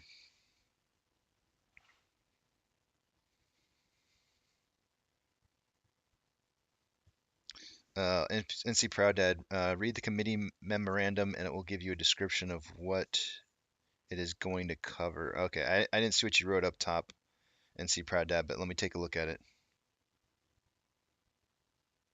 Yes, that is the same resistance line. No, so that is correct, 100%. When did you want to join up, Adam?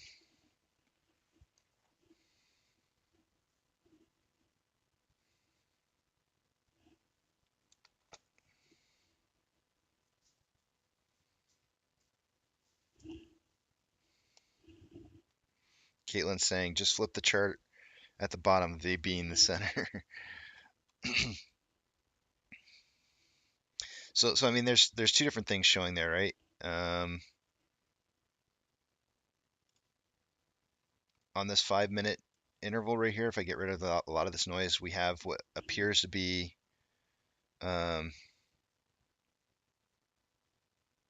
is the cost of, well, that's just usually whenever there's just one institution that's reporting it, you get the same number across the board.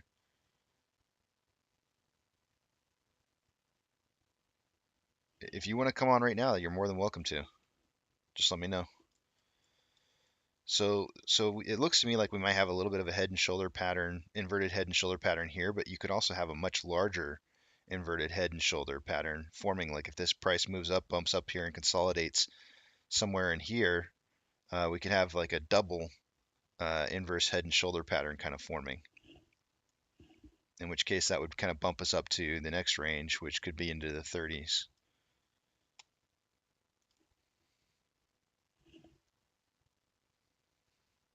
That's what you were seeing yesterday, Björk? Okay. Björk's like, come on, dude, that's where I was. I know you had mentioned it. I just wasn't seeing it.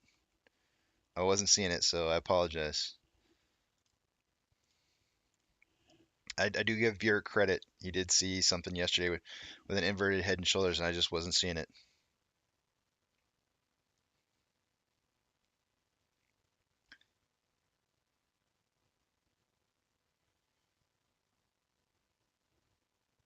Interesting.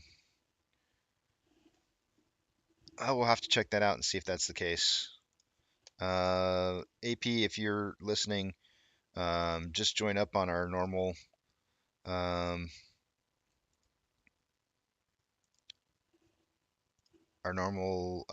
chat room, and I can put you on.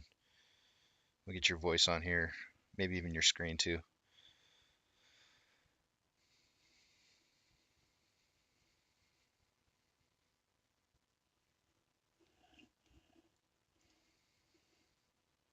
We'll get Batman on. Batman.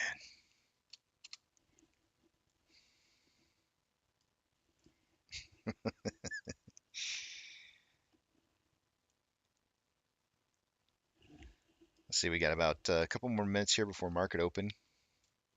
Get those Bollinger Bands back on here.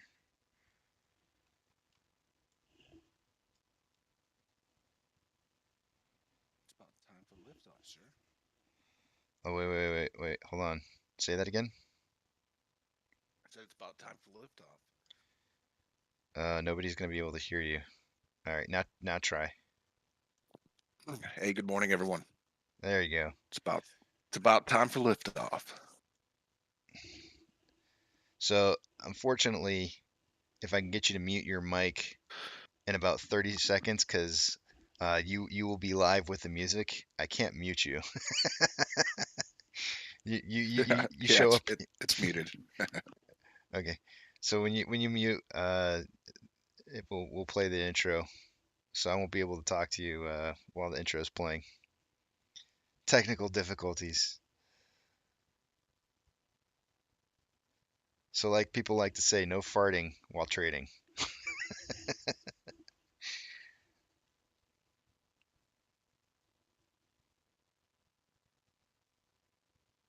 Robin's back in here said, so this is what you've been doing. You told me you were working overtime at Batman with a broken heart. You can't respond to that because I'm going to start the show. I'll see you guys on the other side of market open.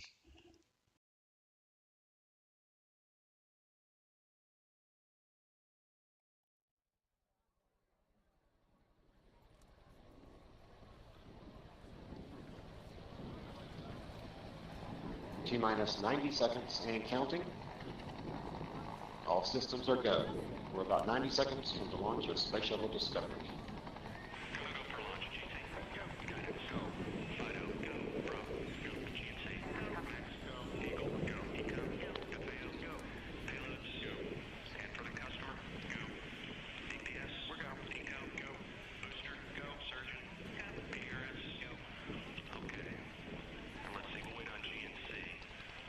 T-minus 60 seconds and counting. We are transferring to orbiter internal power at this time. Discovery is now running off its 3 onboard fuel cells. Coming up on a go for auto sequence start.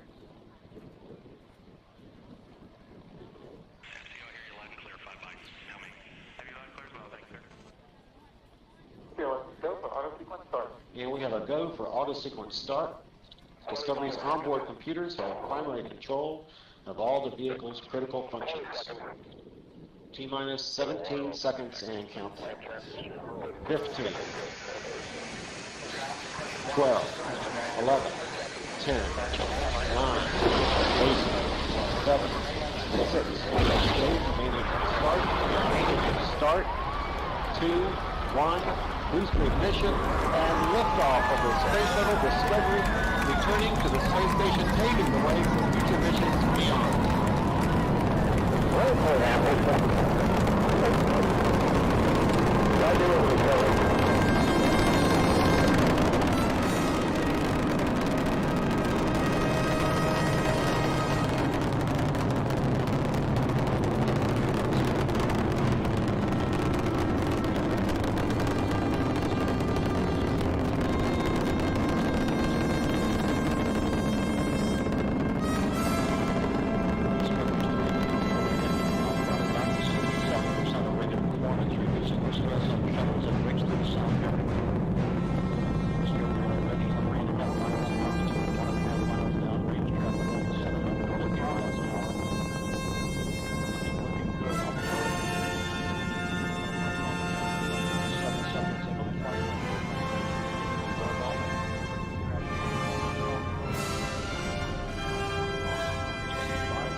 Separation confirmed. Guidance now converging. Discovery's onboard computers commanding the main engine nozzles to swivel, aiming the shuttle for its precise target in space for main engine cutoff. Should have a good forward leg now in S10. Okay, you sound good.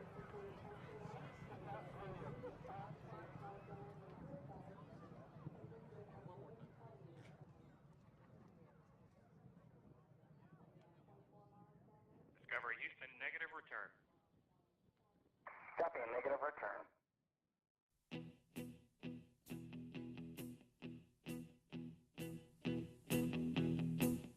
When I wake up, well, I know I'm gonna be the man who wakes up next to you. When I go out, yeah, I know I'm gonna be the man who goes along with you. If I get drunk, well, I know I'm gonna be the man who gets drunk next to you. And if I haver, yeah, I know I'm gonna be the man who's havering to you. But I would walk 500 miles and I would walk 500 more to be the man who walked 1,000 miles to fall down at your door. When I'm working, yes, I know I'm gonna be the man who's working hard for you. And when the money comes in for the work I do, I'll pass almost every penny on to you. When I come home, oh, I know I'm gonna be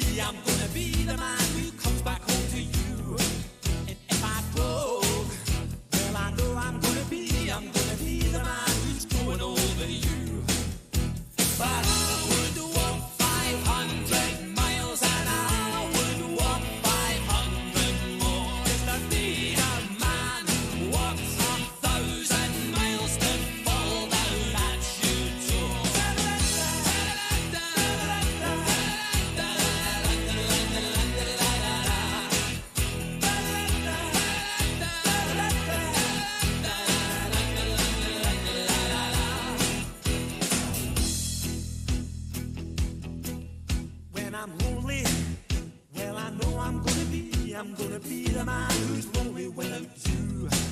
And when I'm dreaming, well, I know I'm gonna dream. I'm gonna dream about the time when I'm with you. When I go out, well, I know I'm gonna be the man who goes along with you. And when I come home, yes, I know I'm gonna be the man who comes back home with you. I'm gonna be the man who's coming home with you. But I would walk 500 miles and I would walk 500 more just to be the man who walks 1,000 miles to fall down at your door. And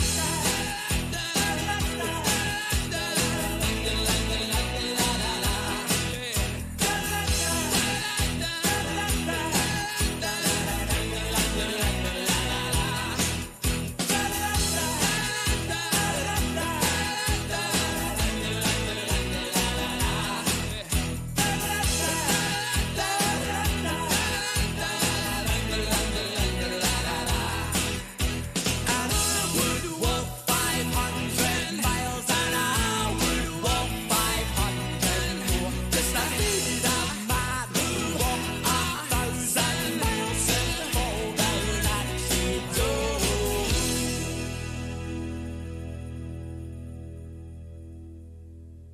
Good morning, you filthy apes. Welcome to AMC and ADD, where we buy, we hold, we screw the hedgies, screw them. Good morning, good morning. Hold on a second here. I got AP on the channel here with me. AP, how's it going, man? Oh, it's going. Ready to screw some hedgies for sure. Oh, wait. I said AP, I meant Batman. Batman. I've got Batman on the I don't wear hockey pads. Alfred, it's time to screw the hedgies. Oh, man. Caitlin Nelson said the Bank of AMC coming soon, backed by gold, silver, and crypto. Wouldn't you know it? This is why I was saying so many times before, Caitlin. I said, what if I told you that you were holding on to Hackshire Berthaway A? If you were holding on to that stock, but it was in the infancy of becoming that, how long would you hold on to it for? That's the question. How long would you hold on to it for? How about you, AP? How long would you hold on to it for? Like to get to those kind of levels. That would. I think the statement of the greatest transfer of wealth would be an understatement to see numbers like that transfer to retail. Is it possible? Yeah, anything's possible. Might seem impossible, but anything's possible. Hold on, generational, hold on. So, you know, it's funny. I got Habib in here saying play Astro's latest video, Casey. He figured out the crime. You got this totally wrong, but the interesting thing is I actually listened to like the first. Let's see, I've actually got it playing. I was listening to the first. Oh, where did it go? Oh, here we go. I made it 7 minutes and 20 seconds into his 21-minute video. And everything that he says in there is exactly what I've been saying, which is kind of ironic because I've been talking about short exempt volume for a really long time. In fact, True Demon and I had been talking about short exempt volume and the creation of synthetic naked shorts since eons ago. I feel like True Demon and I had that interview in like August of last year. So I mean, I don't see that there is anything different in what he's saying now. I'll have to finish it though. I gotta finish that video. Did you happen to see that, AP? Did you see his video? No, I'll have to start it actually. If it was the one that he posted yesterday, I'll have to definitely take a look at it. Yeah. Habib, there's he's saying buy options, Habib, but the problem is that you know, you're talking about buying options versus buying options and losing versus winning. So, you know, if he's suggesting go out and buy a whole bunch of options, There's got to be a specific pattern of option trading that he should be suggesting, and that's not for everybody to do. No, not everybody's going to be trading options the way I'm very sure, because I haven't finished the video yet, but I would be very highly surprised to say that he would be suggesting that we should buy a bunch of long out the money calls. There's something very specific pattern buying that you have to do, and you should not just be a just regular investor trying to attempt something like that. So otherwise, you're just bleeding money off into hedge funds' pockets, and so to suggest to the average investor that they should just go out and start buying options is reckless. So I'm sure he's being very specific, and I have been very specific as well, saying that if you don't win 80% of the time, you shouldn't be playing. So I haven't said don't play options. I'm saying if you don't play and win, don't play options. So there's a big difference.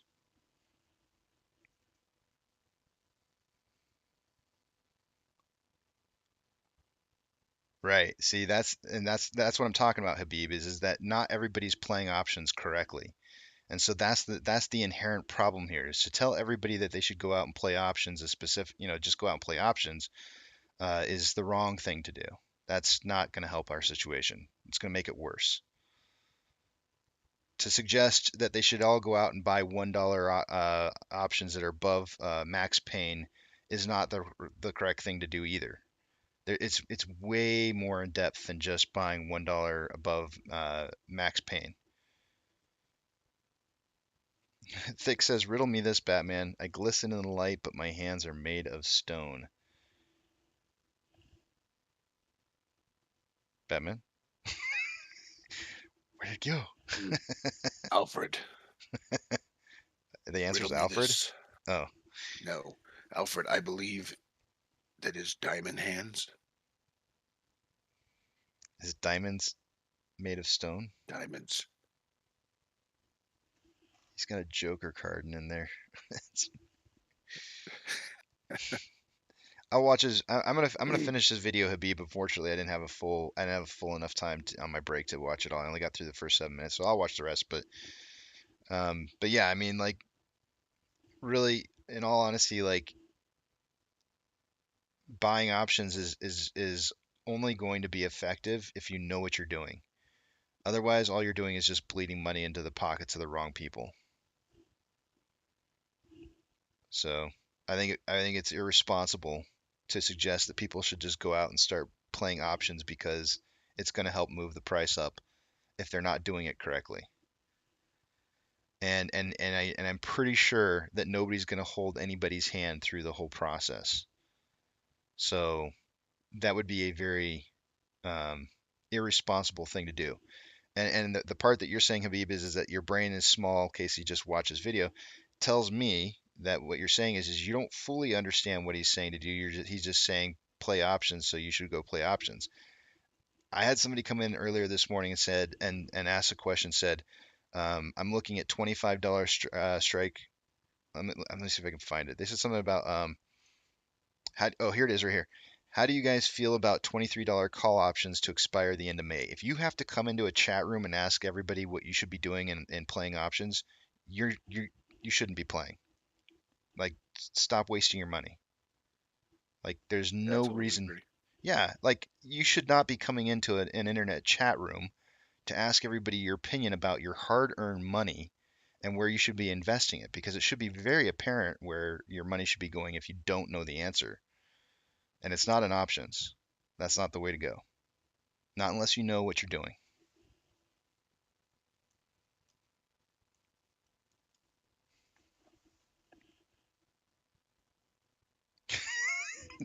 Batman's like, I don't want to say anything. I figured you were on your option spiel, and I get it. Yeah, I mean, if you guys truly follow Astro and know who he is, his portfolio is probably option dominant. I mean, that's how he's probably made a majority of his money. And there are traders that are really good and understand options, and then there are those that, the simplistic value of what DFV has instilled from the beginning, the blueprint is a simple buy and hold method because you cannot combat that. Um, the only way to get those shares back is to put a high enough price out there for people to let go of them. Options are a totally different animal.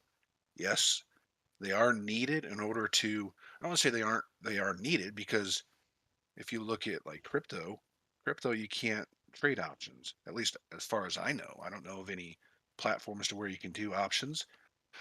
Um, so with the stock market, options in some sense are needed, but I think it was also another form of able to, I guess, leverage or combat price or to control price. I mean, that's what we're seeing, that you can control price by playing the options, or at least these institutions can. I mean, look at their borrowing options from other stocks to trade against. So they are needed. It's a double-edged sword. You can argue on both sides, but if you don't know options, don't play options. Simple as that. Yeah. Nikki was asking, whose voice is that? Who It's who do you want to be listened to, Nikki? This is Casey's wife. Have you ever heard her? Oh, jeez. She's probably listening right now too. Oh man, that's hilarious. Uh, Hi, Mrs. Shaw. If she is listening. This is Casey's wife. That's terrible. Oh man, you done got me back. So, mediocre traders over there. If mediocre trader was listening right now, he'd be like, yes, somebody got Casey back. That was Oh a pretty man. funny moment. Thick says it's Hey, Lou hey, speaking. Lou. I didn't think. Price prediction. MCOM wants to know price predictions. Yes, I will let you know.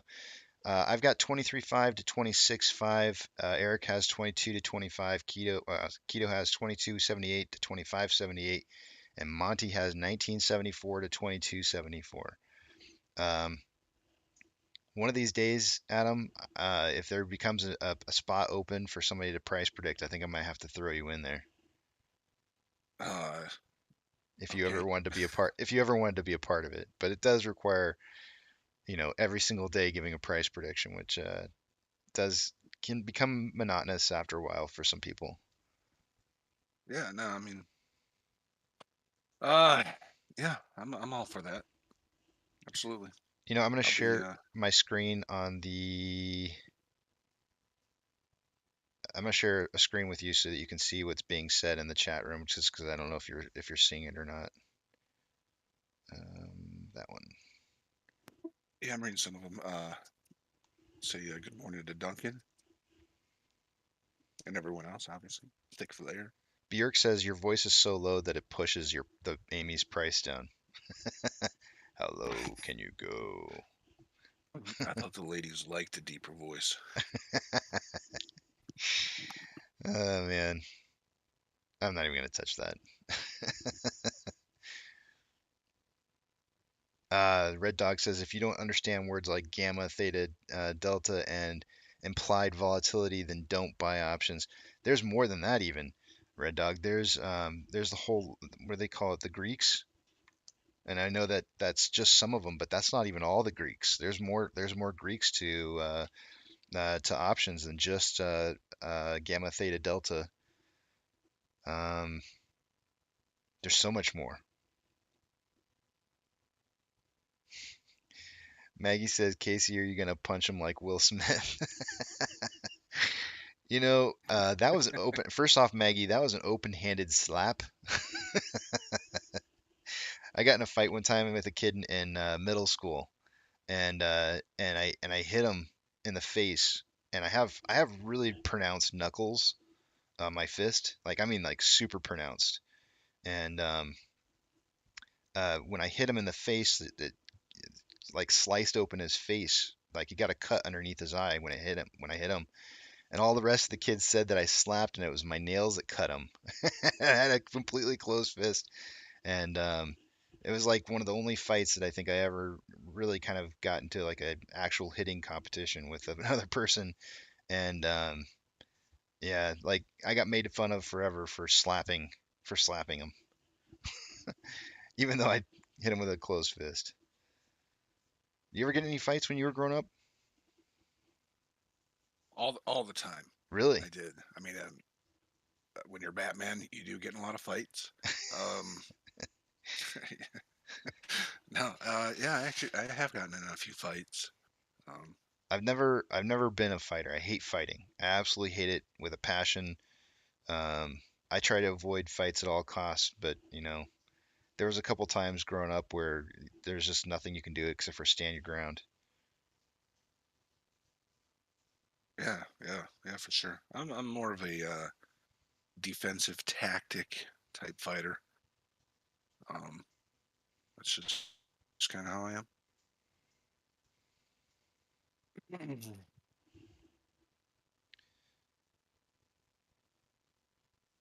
Did you have a price prediction for the day today?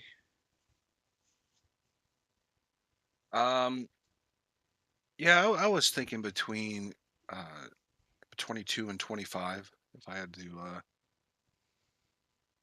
I mean, it's kind of right there in the middle. I mean, you and I have been talking here. With the next couple of days, we should see decent run up. It's really hard telling. It is set up nicely comparative to the previous runs and runs of other stocks. So I'm sure the anticipation is building. Um, Shares are starting to thin out. They're hard to come by, like you said. There's just low volume. It was kind of nice seeing just the sideways trading, which is kind of expected before you move into that next the stock decides if it's going to move up or down.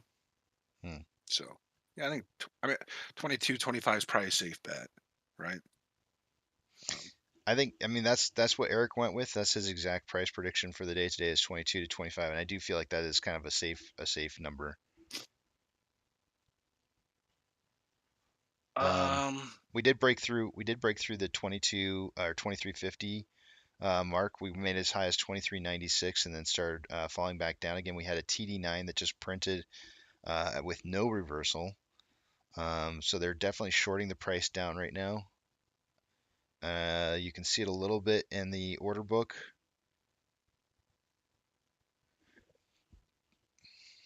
I'll go with 22, 26, and I think that might even be light. Oh no, you only get $3, sir. Oh, sorry, 23 to 26. I'm seeing a divergence on price and RSI right now in the 1 hour.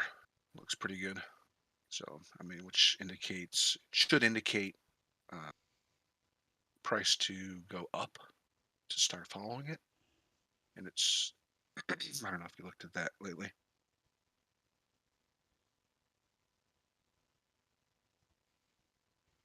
Arjun is saying the VIX is going to rise. I mean, I think that'll be one of the first things that we start seeing when the market starts crashing, obviously, would be the VIX starting to go up pretty massively. Everything is red right now except for Doge. Believe it or not, Doge is running 5.6, which is kind of an interesting phenomenon. It's not, oh, son of a gun. I forgot that I did this. I screwed up the Doge page. Let's see, how do I fix this?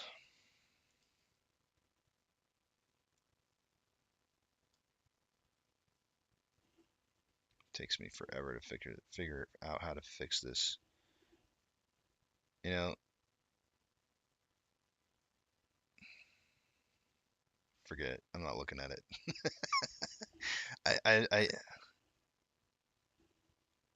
I accidentally undrug or I drug something over on when I was on my phone the other day, and it completely screwed up. Um, Change everything for you. yeah, it changed the whole setup. I It's bet that just view looks appealing to your viewers.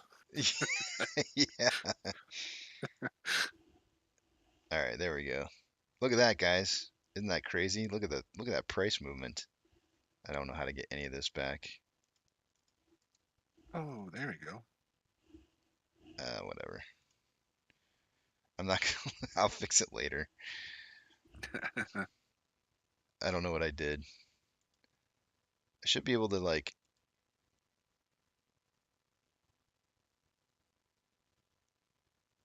I'm afraid to click on anything without screwing more stuff up. So I'm just gonna leave it be.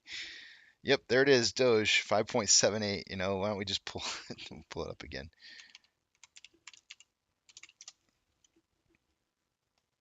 Oh man, it doesn't matter what you do. Once you screw it up, it's done.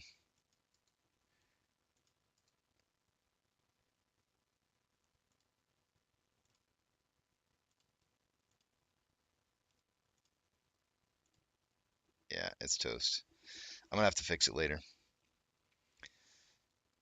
So here's what we're looking for, guys. We're looking for either a trip of SSR down here at the 2098 range. I do have a 40% turnaround point at 2060, or we're looking to create new highs after having hit, let's see, our current low. Our current low is at, oh man, I don't have any of my stuff up right now.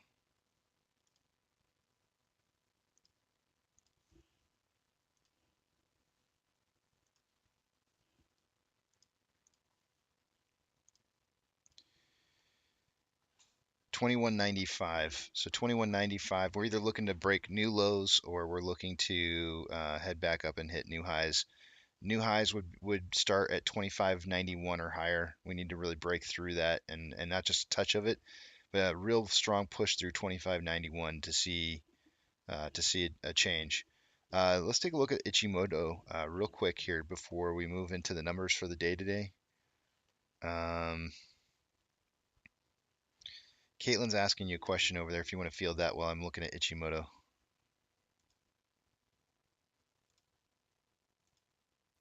Uh, do you think CDR like Tesla and Amazon have cheap shares on Neo Exchange?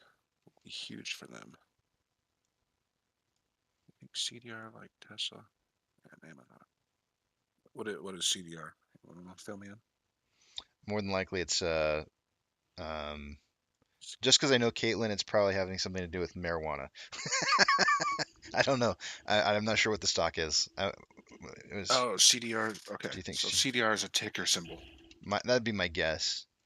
Cedar Reality Trust Incorporated, potentially.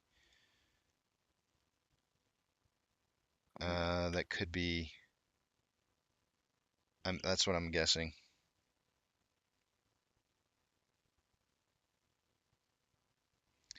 I don't know. CDR, like Tesla and Amazon, have cheap shares on the Neo exchange. Would be huge for them. I don't know anything about that. Is she talking Cedar Reality Trust? Maybe it's a stock that gives. She's saying it's a stock that gives shares at a reduced price.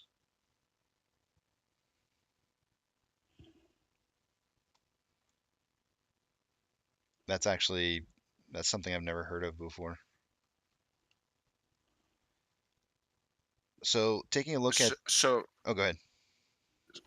I mean, like the only thing that I can think of, like getting a stock at. Okay, I've heard of like they make like these. I don't say mimic stocks, but like instead of paying $1,000 or a couple $1,000 for like Chipotle, for example, you could own it a stock, similar stock that's like a fraction of the cost, and it'll run similar to it. In other words, it's probably a stock it's kind of like an ETF where a bunch of other stocks, like fractions of it, will be like within it, so it's weighted differently. But with what she's talking about, if CDR is representing another stock and you can buy it at a lower rate, what's probably happening is you could be owning just fractions of a share in some form, and that's how they're kind of doing it. Canadian Depository Receipt is what CDR is apparently. Hmm. And then she's sharing neo.inc. Just search Tesla on that link.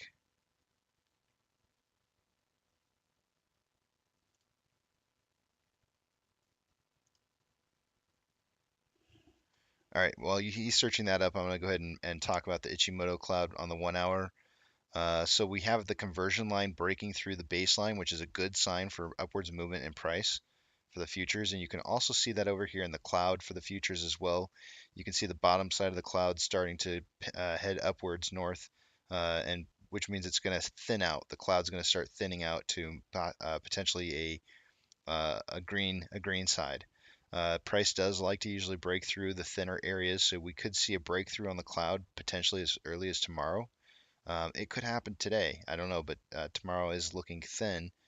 We could see a breakthrough or moving into the cloud by tomorrow. The conversion line is above the baseline on the 1 hour.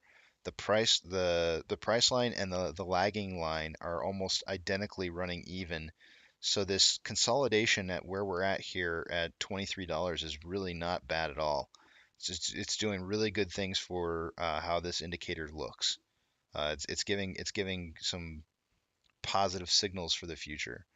But taking a look at on the 4 hour, let's see what that looks like. So we are currently inside the cloud on the 4 hour. The conversion line is lower than the baseline. The gold line here is lower than the light baby blue one. The lagging line is underneath the price line. If it were to remain steady and continue to trade sideways, it would be breaking out within the next couple days probably. You could see a breakout above the price line. If we did start heading back up north, we are trading through the cloud here. You might see us break outside the bottom side of this, kind of hover around the bottom side of the cloud, and then maybe breaking back through within the next couple days. It could even be earlier. It does happen. It does happen where it breaks through thick areas. It's not impossible. But this being inside the cloud shows uncertainty.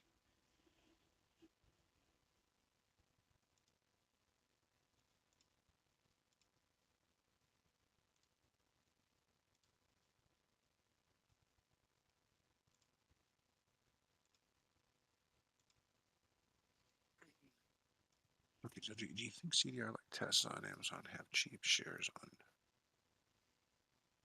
Be huge for them. I mean, so to answer your question, Caitlin Nelson, my first thought is when I went to that Neo exchange that you're talking about, I've never heard of it before, and visiting it, it is a new exchange. It looks like I'm really not sure how long it's been around. Um, the website looks newly developed. Um, I'm not sure if it's you know uh, federally insured or backed, that in the event that something happens, if you're going to be trading on this exchange, uh, I mean, it's a very bright website. Let's just leave it at that.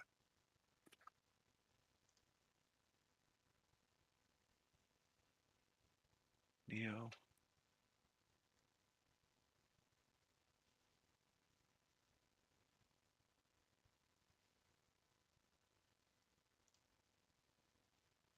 It must. I mean, it must be a Canadian exchange.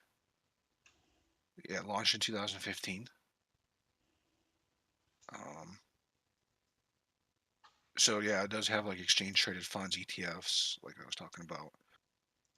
Uh,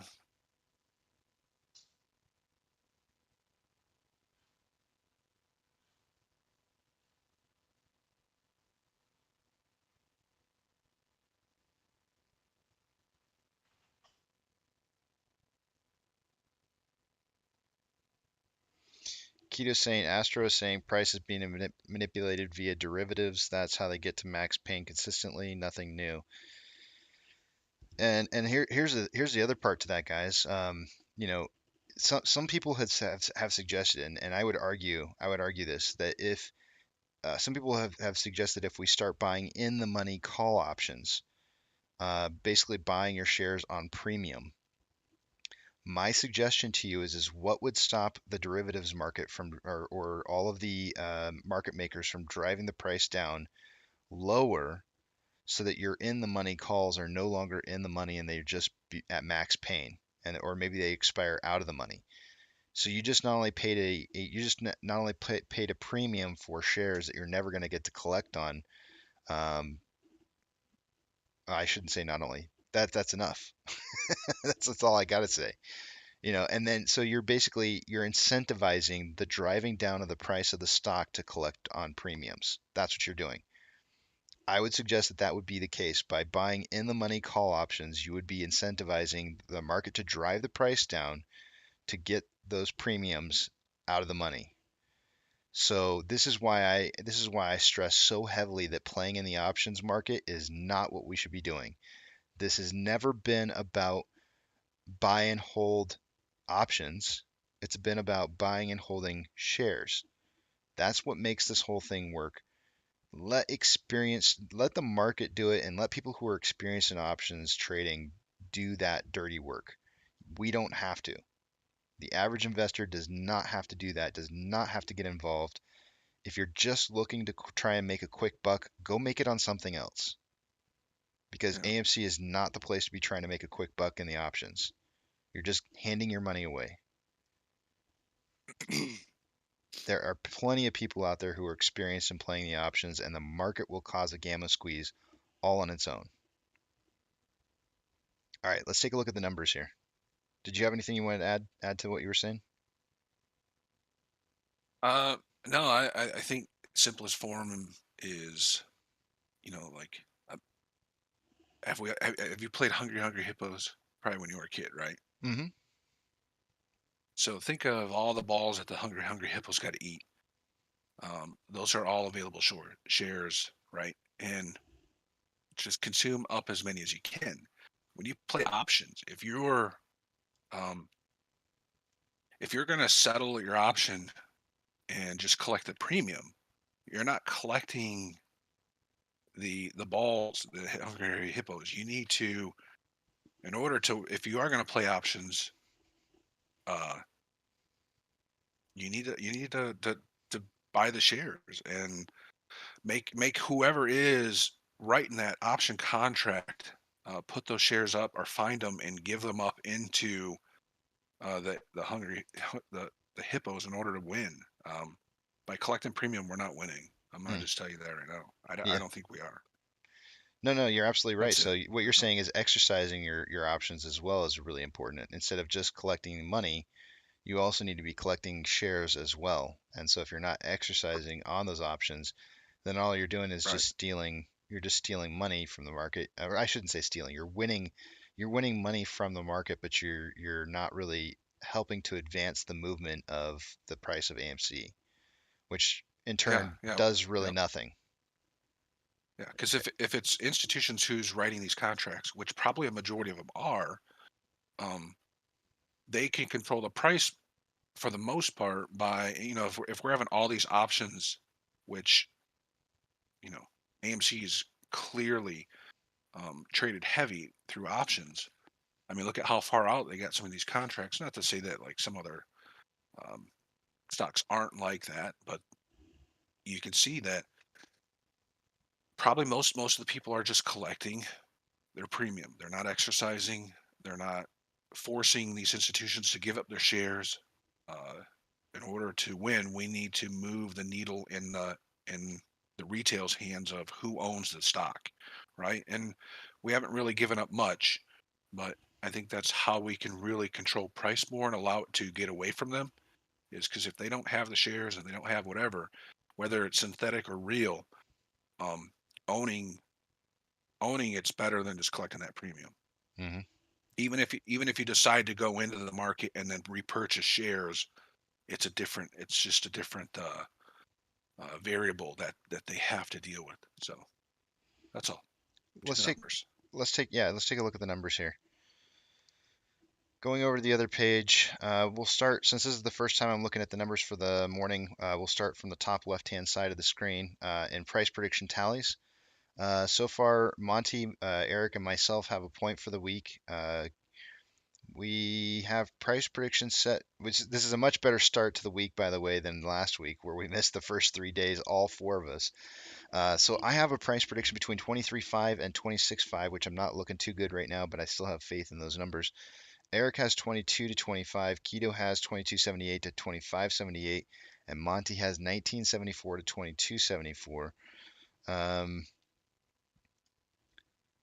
Moving down to True Demon's MOASS trigger indicators. Short exempt volume was slightly down day over day, down to 140.5 thousand shares in short exempt volume. Utilization is day number 40. 40 straight days of trading with 100% utilization. Our day-over-day price increase was a 0.04% increase in price yesterday. We did close green. Percentage-wise,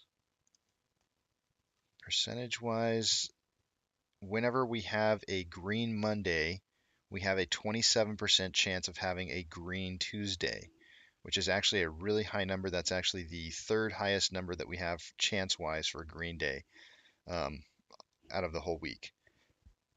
So pretty good chances of seeing green today. I know 27 doesn't sound like a whole lot, but you have to put it in relative terms to the whole week, and what the chances are throughout the whole week. So it's actually much better than just a 27% chance. But those are my numbers. those are my numbers to know. Off exchange and CBOE EDGX. Let's see where those are. I would expect about 43% on the off exchange and the EDGX to be around like 10 or 11. So 43 or 44 and 10 and 11. Let's see where we're at. 55% in the off exchange so far this morning already.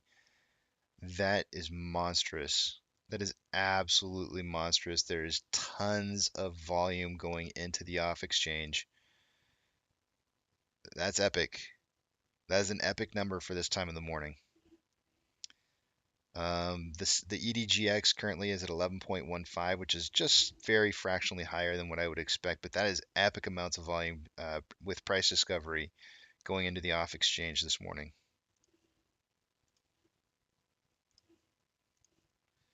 Taking a look at Ortex.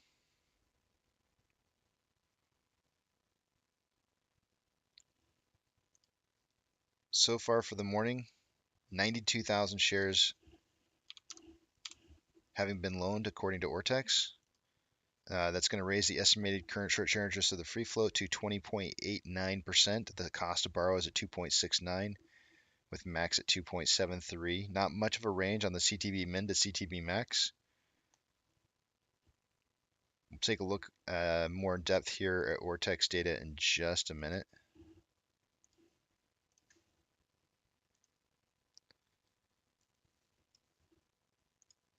One second.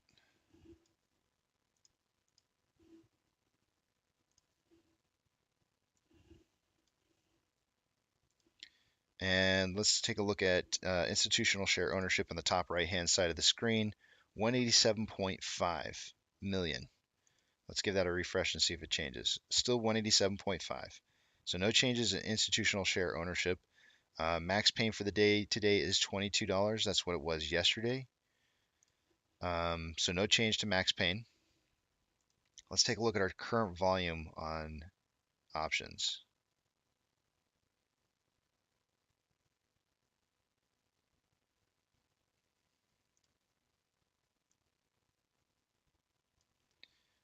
On the call side, at a $23 strike price, that's $2 down from yesterday at 25.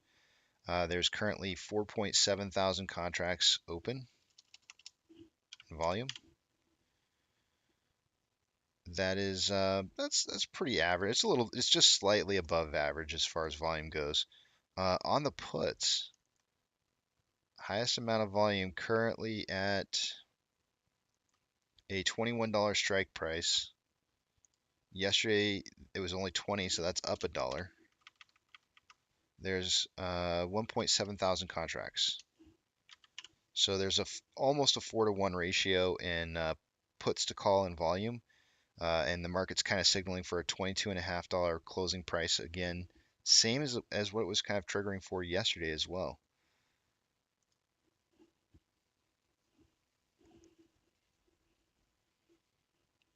Utilization.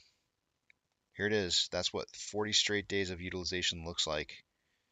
In contrast to the past, you can see it's much longer on utilization than it has been in the past.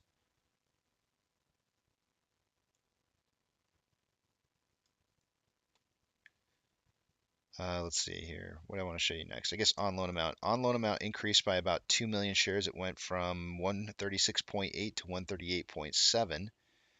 Normally, I would expect 2 million shares to decrease the on loan average age per day, but it skyrocketed. It skyrocketed from 80.14 to 81.91. Loans are super, super old. Look at these numbers just absolutely just tearing. This looks like the DNA strand going up here. It looks like the DNA strand and it's starting to unravel. Um, it is, these are pretty epic numbers. To see 2 million in new loans coming in and yet the on loan average age per day increasing as much as it did is is pretty bullish in my opinion. Um, we did reach a bottom on the on loan average age per day, which means you can go ahead and start that 15-day timer that I usually talk about.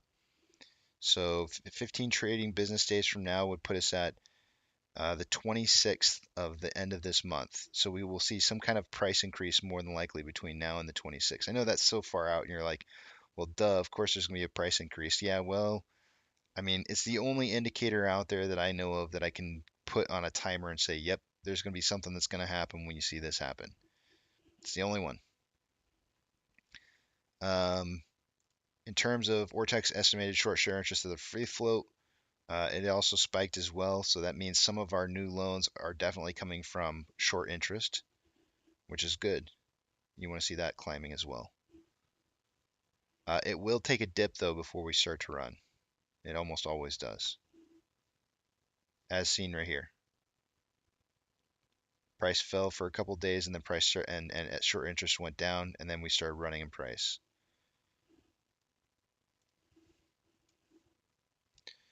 Orders by Fidelity, customers,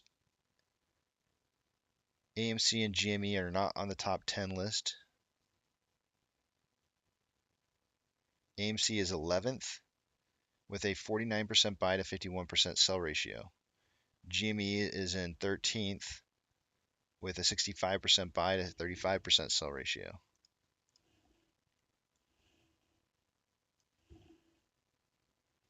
Trigger price for SSR is $20.98. Looks like they returned some shares and they borrowed some more back. It's going to add an additional 50,000 shares.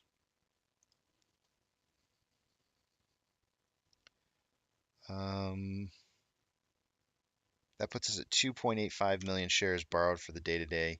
3.85 is what they borrowed yesterday. Fees are at 1.7. 18.6 thousand contracts are in the money on the calls, 178.6 out of the money. 76.5 thousand contracts are out of the money on the puts.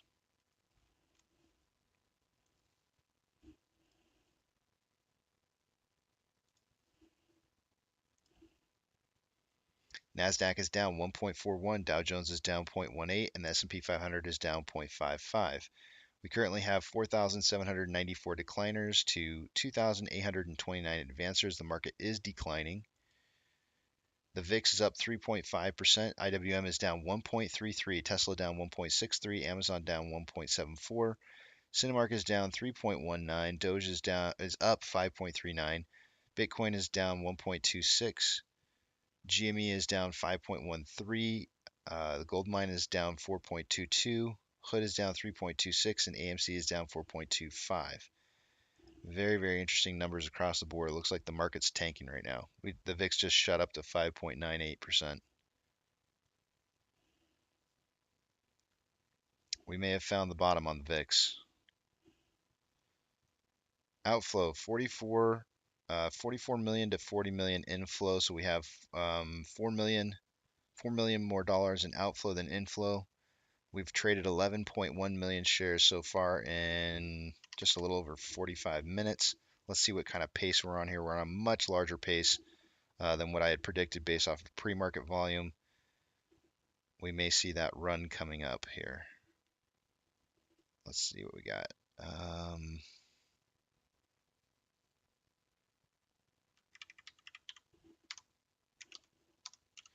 We're on pace for 88.9 million shares for the day today. I suggested that there would probably be somewhere between 15 to 35.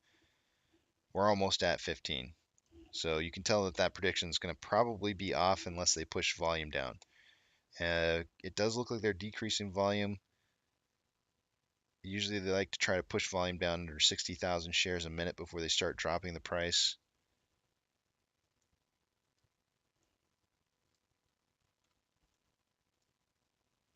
I think there's I think across the board there's probably liquidity issues. On the weekly, we have more selling pressure than buying pressure with an RSI of 47.63. On the daily, more selling pressure than buying pressure with an RSI of 50. The stream.